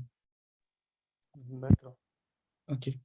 Pour les graphiques, c'est bon, on peut essayer. Hein. On va essayer rapidement. Voilà. On va essayer rapidement. Donc, on y est sur la même feuille. Hein. Comme ça, on aura fait le tableau. Donc, je veux savoir, par exemple, de janvier à décembre, ici, je peux sélectionner juste ces valeurs. Et là, insertion, vous voyez. Et là, j'introduis un graphique. Et c'est le graphique que vous avez en bas. Hein. Pour certains qui ont la feuille, qui auront la correction de l'autre côté, vous avez un graphique en bas. Attendez, excusez-moi, je vais juste brancher mon chargeur parce qu'il commence à faire bien. Donc voilà, donc je vais là, je vois la réalisation de mon visuel de ce que j'ai fait. Vous voyez, on se rend compte que de manière visuelle, dans le secteur 5 de décembre, il est plus fort, en fait. Le secteur 5, décembre, il est beaucoup plus fort de manière visuelle. Donc tout de suite, on se rend compte qu'en fait, en décembre, effectivement, on a 54 000 par rapport aux autres. On n'est pas sur des, enfin, on n'est pas sur les mêmes ordres de grandeur. avant décembre, le maximum, c'est 34 000. Et en décembre, on arrive à 54 000. Ce qui peut s'expliquer par l'affluence qu'on a en décembre sur les ventes ou l'activité des personnes. Il faudra regarder le secteur, enfin, le secteur exact. Donc, le secteur qui marche le plus, c'est le secteur 5, c'est peut-être le secteur de la vente des jouets, par exemple. Ça peut être une analyse qu'on peut avoir. En fait, on se rend compte que toute l'année, on a très peu dans le secteur, en décembre, on a très peu enfin, sur le secteur 5, en tout cas, en toute l'année, on n'a pas beaucoup d'activités. Mais par contre, on voit souvent qu'en septembre, on a beaucoup d'activités. Peut-être c'est la rentrée, en novembre, et on a un boom en décembre. Voilà. Ça aussi, ça nous permet d'analyser en fait ces chiffres, en fait.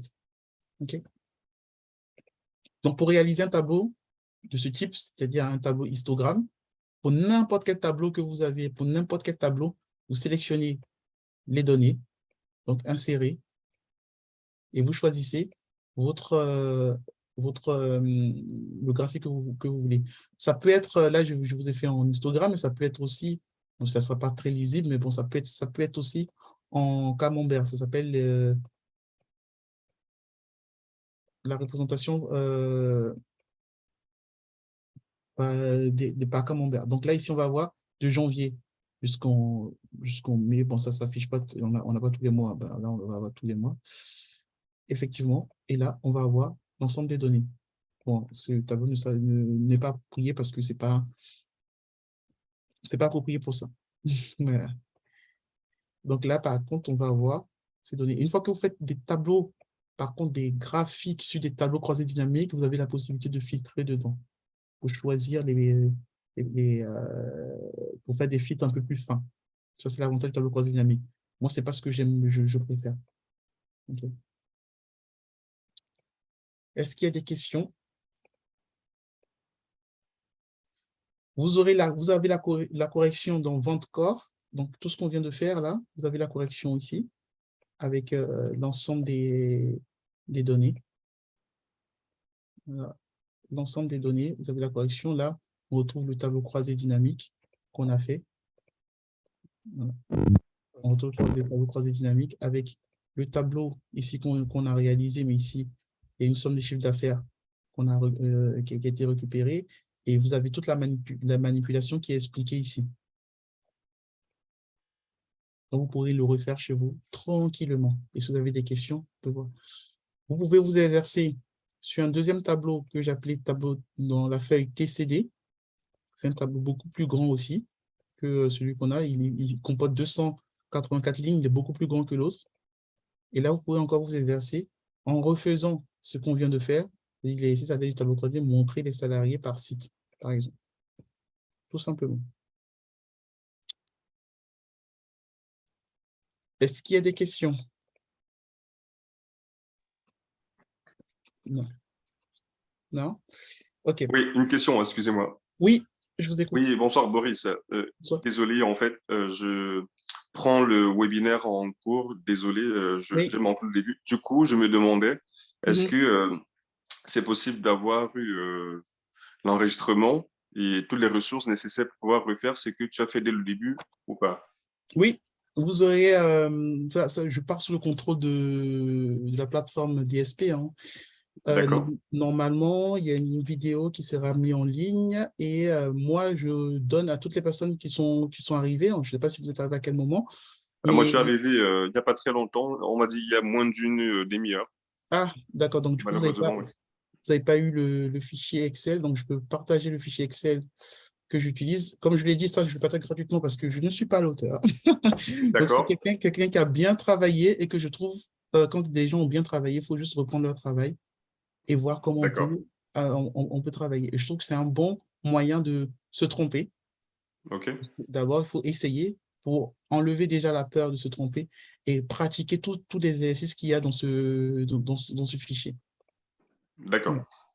Ouais. Ouais. Mais du coup, comment je fais pour entrer en possession de toutes ces ressources-là et éventuellement même du lien sur la plateforme DSP, question d'avoir eu Ça, la c'est vidéo. les responsables de DSP qui pourront répondre. Je crois qu'il y a une plateforme YouTube de D'accord, DSP qui met en ligne toutes les vidéos. Donc, on a ça, c'est notre deuxième session. Il y a une première session qui s'est portée sur les bases, qui est déjà en ligne, que j'ai revisionné cet après-midi d'ailleurs. Donc, D'accord. voilà, il y a une première session sur les bases vraiment, c'est-à-dire les bases d'Excel. Là, on est plutôt un peu sur, on avance un peu plus rapidement, on considère que les bases sont acquises et que là, maintenant, il faut pratiquer au fait. Parce que OK. j'évite de faire de la théorie parce que la théorie, on peut se l'acheter. On peut se l'acheter, bien un bon bouquin sous Excel, mais il est important d'avoir des données, des données à manipuler. Et là, vous pouvez vraiment vous lâcher, tenter des choses, et là, voilà, vous tromper. Mais il faut savoir que c'est des données concrètes qui sont là, en fait. C'est des données véritables qui existent. Vous ne savez pas d'où ça vient d'ailleurs, mais bon, c'est des données concrètes. Voilà. D'accord. OK. Du coup, est-ce que ce serait possible d'avoir eu euh, le lien de la plateforme? Parce que moi, je la découvre en même temps, hein. Je suis désolé. Ah, d'accord. Je crois qu'à la fin, il va faire une petite, il va en parler. D'accord, ça marche.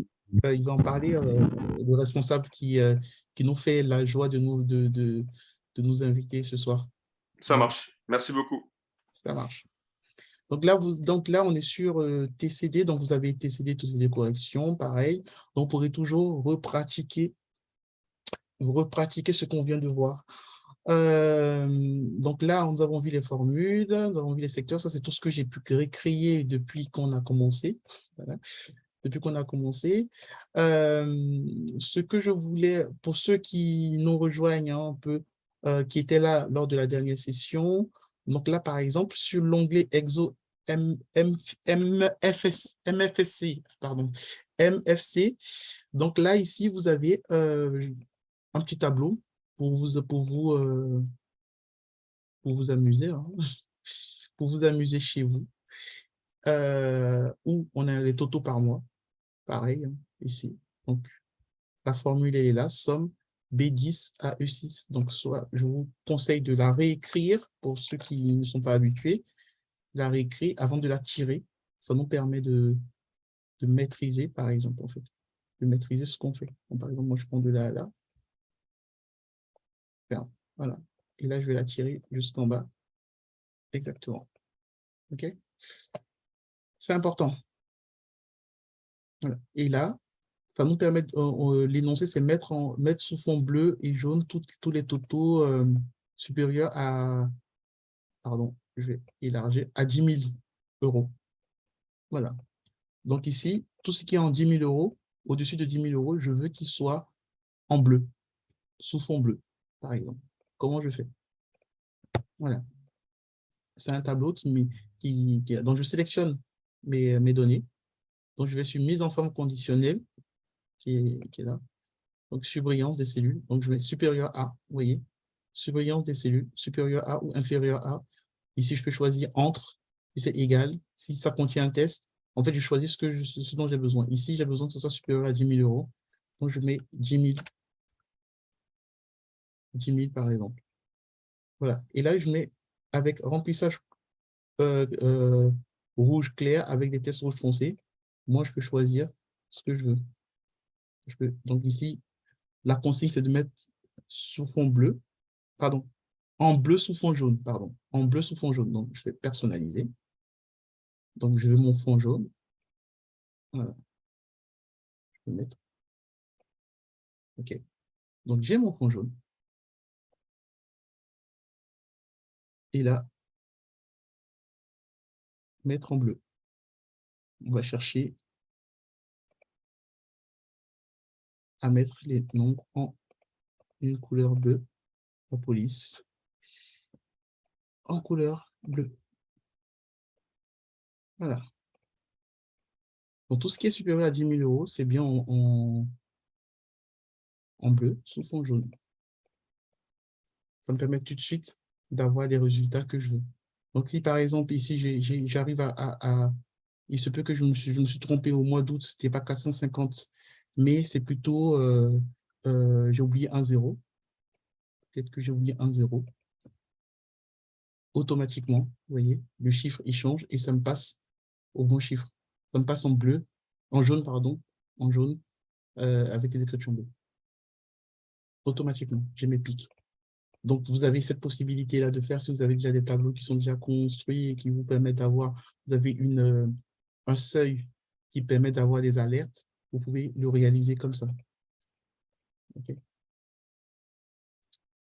Après, il y a l'option sous-totale, ça, je ne vais pas voir ça ce soir, mais pour terminer ce point, j'ai vraiment à cœur qu'on fasse une introduction au développement, c'est-à-dire VBA, parce que je trouve que c'est important. Donc, ne partez pas trop vite, juste à la fin, je vous partage moi mon fichier. D'accord. Donc, on a un peu de temps, je compte arrêter dans 15 minutes. Donc, je fais une introduction à VBA. Donc, qu'est-ce que c'est que VBA? La question m'avait été posée tout à l'heure. Donc, VBA, c'est une interface inclue dans Excel qui vous permet de faire du codage, de coder, en fait. Aujourd'hui, là, je vais un peu plus ceux qui vont s'intéresser un peu à l'informatique. Ce n'est pas obligatoire. Beaucoup de personnes s'en sortent très bien sous Excel sans VBA. Donc, pour avoir VBA, pour pouvoir le faire, il faut d'abord avoir l'onglet développeur. Si vous n'avez pas l'onglet développeur, il faut l'activer. Il faut savoir que Excel ne l'affiche pas automatiquement parce qu'on n'en a pas. Ce n'est pas tout le monde qui en a besoin. En fait, ce n'est pas tout le monde qui en a besoin. Pour l'afficher, vous allez sur votre onglet Fichier, ici. Vous allez sur Options. Voilà. Personnaliser le ruban. Et là, dès que vous arrivez sur la page Personnaliser le ruban, vous allez voir, vous avez ici Développeur. Je descends un tout petit peu. Tout à droite, vous avez Développeur. En général, pour tout le monde, c'est comme ça. C'est décoché. Donc, vous cochez juste l'onglet Développeur et vous appuyez sur OK. Et là, il va s'afficher. Donc, je peux refaire l'exercice en décochant l'onglet Développeur. Donc, personnaliser le ruban. Je décoche l'onglet Développeur. OK. Vous voyez, je ne l'ai plus ici. Donc, je refais l'exercice parce que j'en ai besoin. Développeur. OK. Et là, une fois que j'ai l'onglet Développeur, je clique dessus. Et là, j'ai une interface avec des nouvelles fonctions qui s'affichent. Donc ici, insérer, ça me permet de créer les boutons. Par exemple, le bouton que j'ai écrit ici, que j'ai mis ici. Donc ici, une fois que je clique dessus, donc insérer, je clique dessus, je viens là, je peux créer un bouton. OK. Vous voyez, j'ai le bouton 2, par exemple. Et là, je peux le renommer comme je veux en mettant DSP.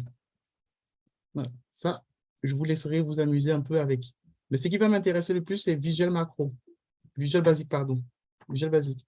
Donc, en cliquant sur Visual Basic, j'atterris sur un espace. Je reprends la dernière manip. Je reprends. OK, j'ai été un peu rapidement.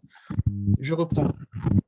Donc, insérer, vous voyez, dans mon onglet développeur, j'ai par exemple inséré.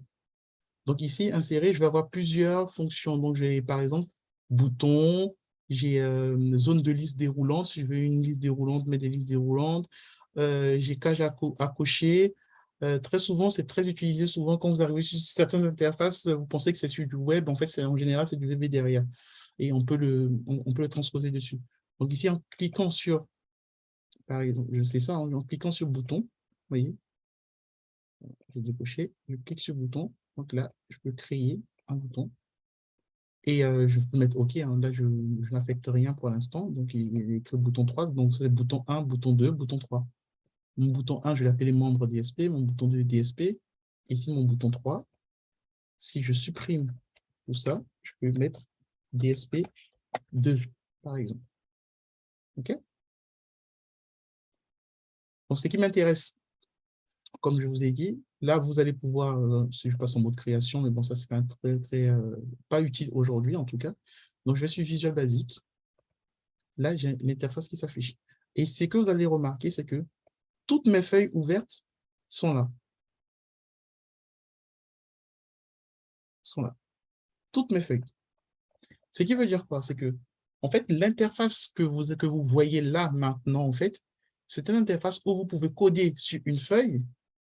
Vous pouvez coder sur tout le classeur et vous pouvez coder sur d'autres classeurs même qui ne sont pas là. C'est possible. Donc là, ici, on va avoir VBA Project, ça c'est pour tout le nom du classeur qu'on a. On a les propriétés qui sont juste en bas. Voilà. Donc moi, ce que je vais faire, c'est que je fais clic droit, insertion.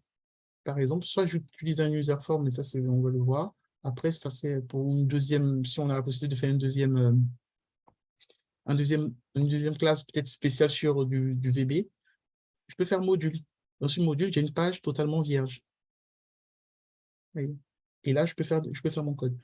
En VB, la première chose pour ceux qui ont déjà fait un peu de programmation, ça va être un peu simple. C'est que en VB pour coder, j'ai besoin de deux choses. En premier lieu, c'est d'écrire sub. Le nom sub me permet d'introduire que je suis en train de coder. Donc sub, je mets par exemple test, qui s'appelle le nom de ma fonction. Et là, je fais OK, il me met un sub. En gros, ici, je peux lui dire ce que je veux faire maintenant. C'est vraiment, là, je fais une introduction. Je vous ai fait des codes, des pré-codes chez vous que vous pourrez utiliser. OK?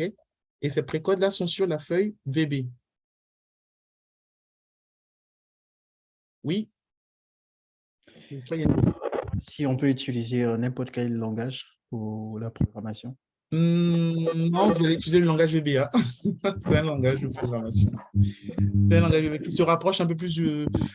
Si vous avez déjà fait du C, enfin, pas vraiment le C, parce que le C est un peu plus compliqué, tout ça. Mais c'est du langage VBA, en fait. Mais ça se rapproche du langage DAX pour ceux qui connaissent. Mais sinon, c'est pas si compliqué. Donc, je vous ai fait des petits tests pour qu'on puisse voir un peu comment ça marche. Voyez. Donc, ça, par exemple, je vais vous... ici, j'ai mis subtest DSP. Donc, ça, le test, c'est vraiment le nom de ma fonction. Deux fonctions qui sont très intéressantes, qui permettent de jouer un peu. Là, je vous fais vraiment pour qu'on puisse jouer un peu, voir un peu, pour que vous puissiez voir et puis vous allez creuser un peu plus. Ce n'est pas en 15 minutes que vous allez pouvoir faire du VB, connaître du VB. Je ne vous aime pas présenter le début, ni comment ça fait. Ça, c'est vraiment quand on va faire des choses un peu plus poussées. Mais c'est pour vous montrer que ça existe et que vous pourriez éventuellement creuser dessus et ça peut vous apporter beaucoup, notamment dans l'automatisation des choses ou même en créant des interfaces pour pouvoir remplir des données beaucoup plus rapidement, par exemple, en fait, chez vous. Par exemple, là, j'ai créé un petit fichier qui fait que, qui va me dire quoi? C'est-à-dire que, qui va me dire bonjour. J'arrive sur la plateforme DSP, par exemple, on m'envoie un fichier et où on me pose une question, on me dit bonjour et on me pose une question, depuis combien de temps vous êtes sur la plateforme DSP? Et j'ai une réponse, une fois que je mets, j'ai une réponse qui me dit, en fait, félicitations pour vos 2 ans chez DSP, tout simplement, en fait. Donc, cette fonction, je l'exécute. Donc, pour exécuter, donc, là, je fais vraiment une introduction. C'est vraiment une introduction. C'est pas vraiment pour... on ne peut pas le faire en 15 minutes. Donc, j'ai vraiment l'interface ici encore, enfin, des onglets fichiers, édition, affichage, insertion, là pour voir le code, le format, débugger, quand ça va bugger, l'exécution, par exemple, pour exécuter mon programme, les outils, les compléments et les fenêtres. On verra ça beaucoup plus en profondeur. Mais là, je fais vraiment une introduction pour comprendre un peu que ça existe, pour vous tirer, pour ceux qui seront à l'aise sur le TCD, pour vous dire, vous pouvez aller encore beaucoup plus loin. Donc, subtest ici, je fais entrer. Donc, si je fais sur exécuter, parce qu'il y a une flèche verte qui est juste là, je peux exécuter ici en faisant comme ça, exécuter sub, ou ici. Donc, ici, il me dit bonjour, vous voyez. Il me dit bonjour, je mets OK, merci. Il me dit depuis combien de temps êtes-vous sur la plateforme DSP? Donc, je lui dis 4 ans, par exemple. OK. Et là, il me dit il y a une félicitation pour vos 4 années avec nous. OK, ça c'est bien. Ça permet de faire un petit échange expérience client. On se dit OK, c'est bon, on me reconnaît. C'est une boîte de dialogue. C'est vraiment un test de dialogue. On peut aller beaucoup plus loin, par exemple, chiffre DSP, ici, c'est de savoir, par exemple, entre votre nom et puis de ranger mon nom quelque part, en fait. Par exemple, entrer, je mets entrer votre nom, je mets Zazou, par exemple, n'importe quoi, hein. OK. Et automatiquement, il me dit, par rapport à ce que j'ai défini, il me dit que le nom Zazou a été rajouté à la colonne dans la cellule A1. Donc, si je vais dans ma cellule A1, vous voyez ici, j'ai Zazou.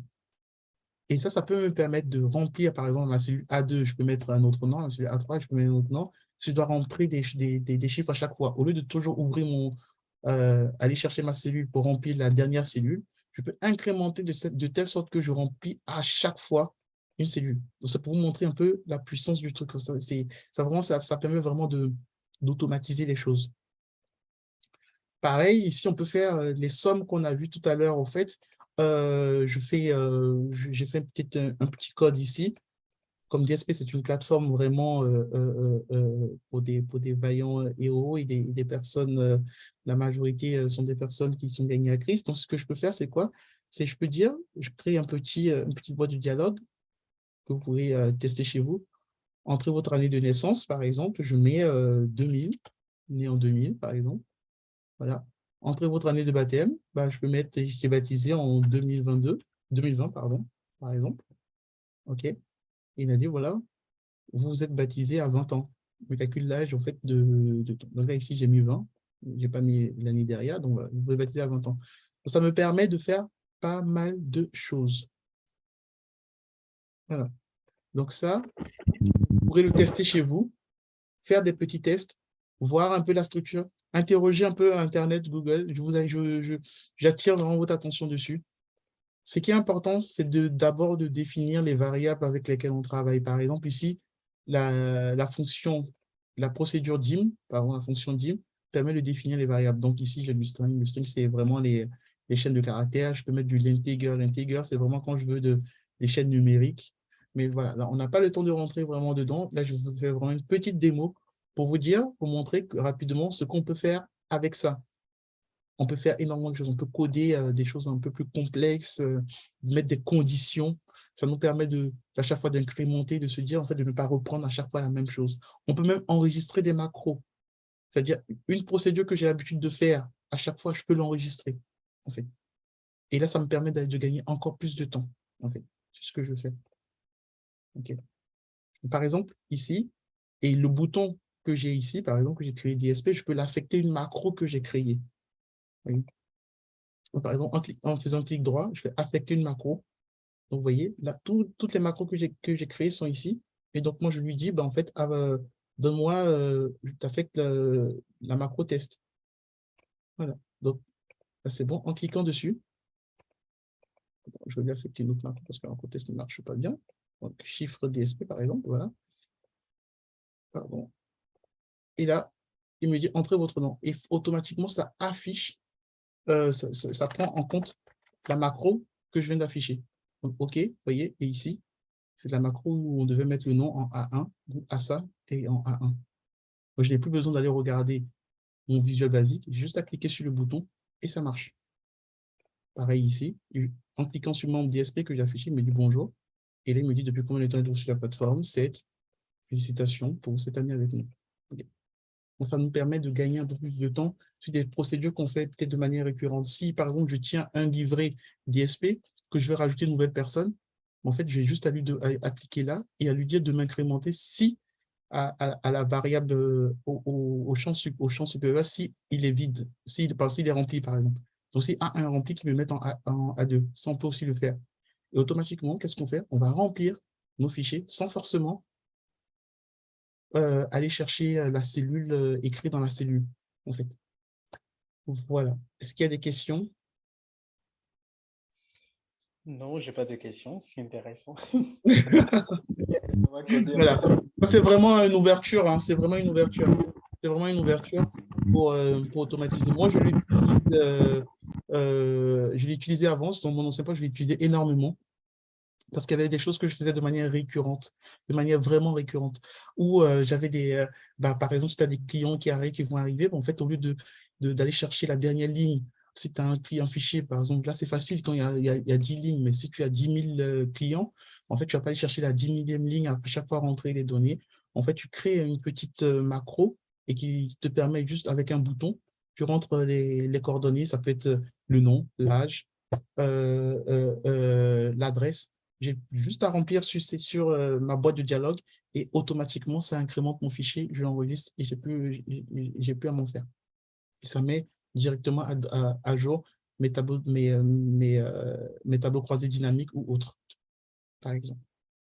Voilà.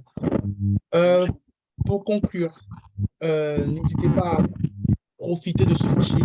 C'est un cadeau. Moi, je l'ai pas payé, donc je ne peux pas le faire payer. Et je vous encourage vraiment, parce que je trouve bien fait. Quand j'étais, moi, dans des difficultés de maîtrise, c'était un fichier qui m'a beaucoup aidé.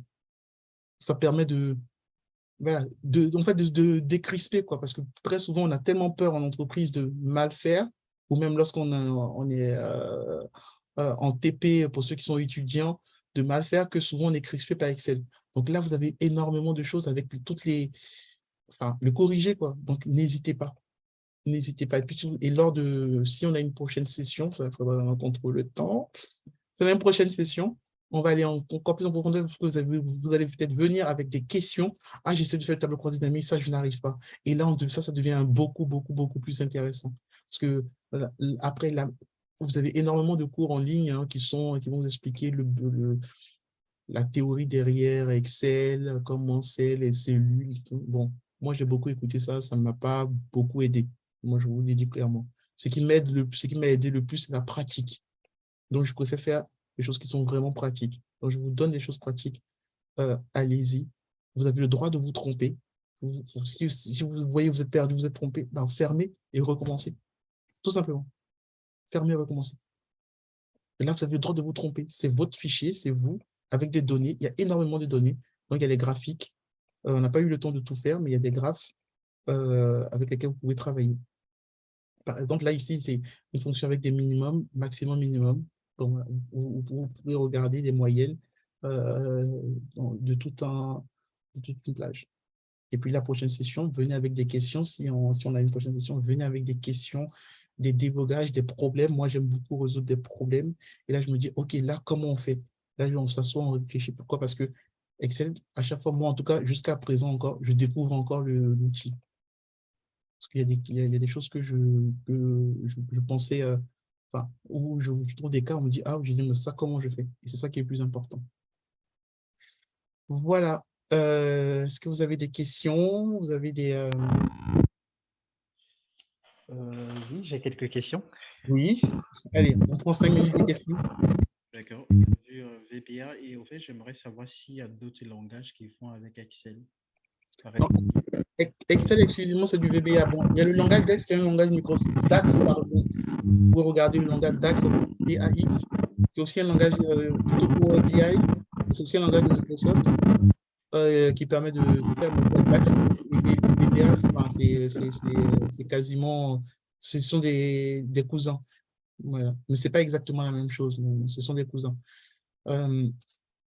Mais sous Excel, en tout cas, si vous voulez faire du développement sous Excel, c'est du VBA. DAX, c'est pour VBA. D'accord. Mais est-ce que c'est possible de trouver des cours en ligne gratuitement ou bien c'est faussement payant? Sur VBA, non, en fait, tout ce qui est codage informatique aujourd'hui, il y a tout en ligne. Il y a tout en ligne. Il y a des excellents professeurs qui sont qui font des cours en ligne sur VBA. Vous pouvez regarder. J'ai de la doc, si vous voulez, sur VBA, je peux vous envoyer. J'ai de la doc. Mais le plus important pour vous, c'est de pratiquer. Pour ceux qui sont intéressés, je t'enverrai de la doc. Hein, je t'enverrai de la doc. J'ai un cours sur VBA. En fait, on va comprendre vraiment, on a le temps de regarder c'est quoi une procédure range, c'est quoi une feuille, comment on alloue la feuille. Là, tout à l'heure, je vous ai présenté ça de manière rapide. Le sub, le dim, par exemple, c'est quoi un range, c'est quoi un objet range, c'est quoi un objet string, c'est quoi un objet integer, c'est quoi un integer. C'est quoi, voilà, vraiment tout ça, en fait, c'est, voilà, là, par exemple, je ne l'ai pas fait, mais bon, par exemple, si je mets F, As, vous voyez, ici, j'ai j'ai tout ce que ça peut prendre comme valeur, en fait. Voilà. Donc, à nous de savoir, enfin, ce qu'on veut, il y a énormément de choses qu'on peut faire, en fait. Donc, Voilà, il y a un cours, il y a des cours dessus, vous pouvez en trouver. Après, si vous voulez une certif, c'est payant. Les certifs sont payantes. Les certifs sont payants. Mais je pense qu'aujourd'hui, avec l'usage de ce qu'on veut, je pense qu'il y a énormément de choses qui sont sur Internet qu'on peut trouver. Ouais. OK. Plus de questions? Bah, je vous remercie en tout cas de votre attention. N'hésitez pas à poser des questions, à envoyer vos questions si vous les avez à Christopher de la plateforme DSP. Christopher, je te laisse, je crois que tu as des questions sur ta plateforme parce qu'il y a des personnes qui ne la connaissent pas. Donc, je te laisse un peu conclure. En tout cas, bah, merci en tout cas de votre attention. Et si nos calendriers, et si j'ai l'honneur encore d'être invité, je viendrai peut-être pour reprendre vraiment une session questions, mais une session où vous avez pratiqué le fichier là, et vous avez des questions techniques sur du Excel. Et là, on peut regarder, on peut aller on peut aller encore plus en profondeur, regarder. Mais là, pour l'instant, testez déjà ce que je vous ai envoyé, ce que vous avez là. Testez-le. Si vous êtes bloqué, allez, on reprend. Vous regardez la vidéo, vous refaites, et après, on reprend. Donc, une session où vraiment on sera sur des questions, des questions-réponses. Et peut-être pour ceux qui sont appétents, parce que VBA, je l'ai introduit là, mais je préfère travailler avec des personnes qui sont appétents à l'informatique. Parce que tout le monde n'est pas appétent à la programmation. Enfin, ça vous sert, quoi, en fait. Voilà. Merci en tout cas de votre attention. Merci, merci. Et que Dieu vous bénisse. Merci en tout cas. Amen, amen. En tout cas, le merci te revient. Merci beaucoup, Tonton Boris. Ça a été un plaisir pour nous de recevoir cette formation. Merci à tous ceux qui ont pris part à cette formation. Donc, je vois, il y a Zénab qui est connecté. Est-ce que tu m'entends, Zénab? Oui, bonsoir. Bonsoir. Ok. Et il y a Patrick. Je ne sais pas si vous m'entendez, Patrick. Oui, très bien. Ok. Donc, bienvenue à cette formation. Donc, je vais profiter de l'occasion pour vous présenter la plateforme qui organise ces formations. Donc, dans le sein du PER, abrégé DSP. Donc, c'est un mouvement chrétien interdénominationnel et on utilise plus WhatsApp pour nos activités. On était auparavant une plateforme d'édification sur WhatsApp, mais le Seigneur nous a convaincus de fonctionner en mouvement pour pouvoir toucher plus de personnes, donc mettre à la disposition du peuple de Dieu, en tout cas tout ce que le Seigneur nous a fait connaître. Et nous avons plusieurs activités. Donc, nous avons des enseignements, mais notamment des formations professionnelles. Donc, pour ce qui concerne les formations professionnelles, c'est chaque mercredi de 21h à 22h GMT. Donc, ça correspond à 22h, heure d'hiver. Donc, nous avons des formations sur différentes thématiques. Et là, c'est la deuxième formation sur l'outil Excel. Donc, sinon, en dehors des formations professionnelles, on a d'autres activités. Donc, si vous êtes intéressé, je pourrais vous présenter un peu les autres activités. Après, je ne sais pas si vous êtes plus intéressé par tout ce qui est formation professionnelle. Allô? Oui, en ce qui me concerne, moi, je serais intéressé par tout ce qui a trait également aux enseignements et puis à la vie spirituelle et également les formations professionnelles. D'accord. Donc, si ça ne vous dérange pas, je vais prendre votre contact. Si vous avez un WhatsApp, comme ça sera plus simple d'échanger des informations. Ça marche. Du coup, je mets mon contact dans l'onglet de discussion. Oui, c'est ça. Ça marche. Et comme ça, moi, je note votre contact, je vais vous écrire sur WhatsApp. Ok, je vais le faire tout de suite. Donc,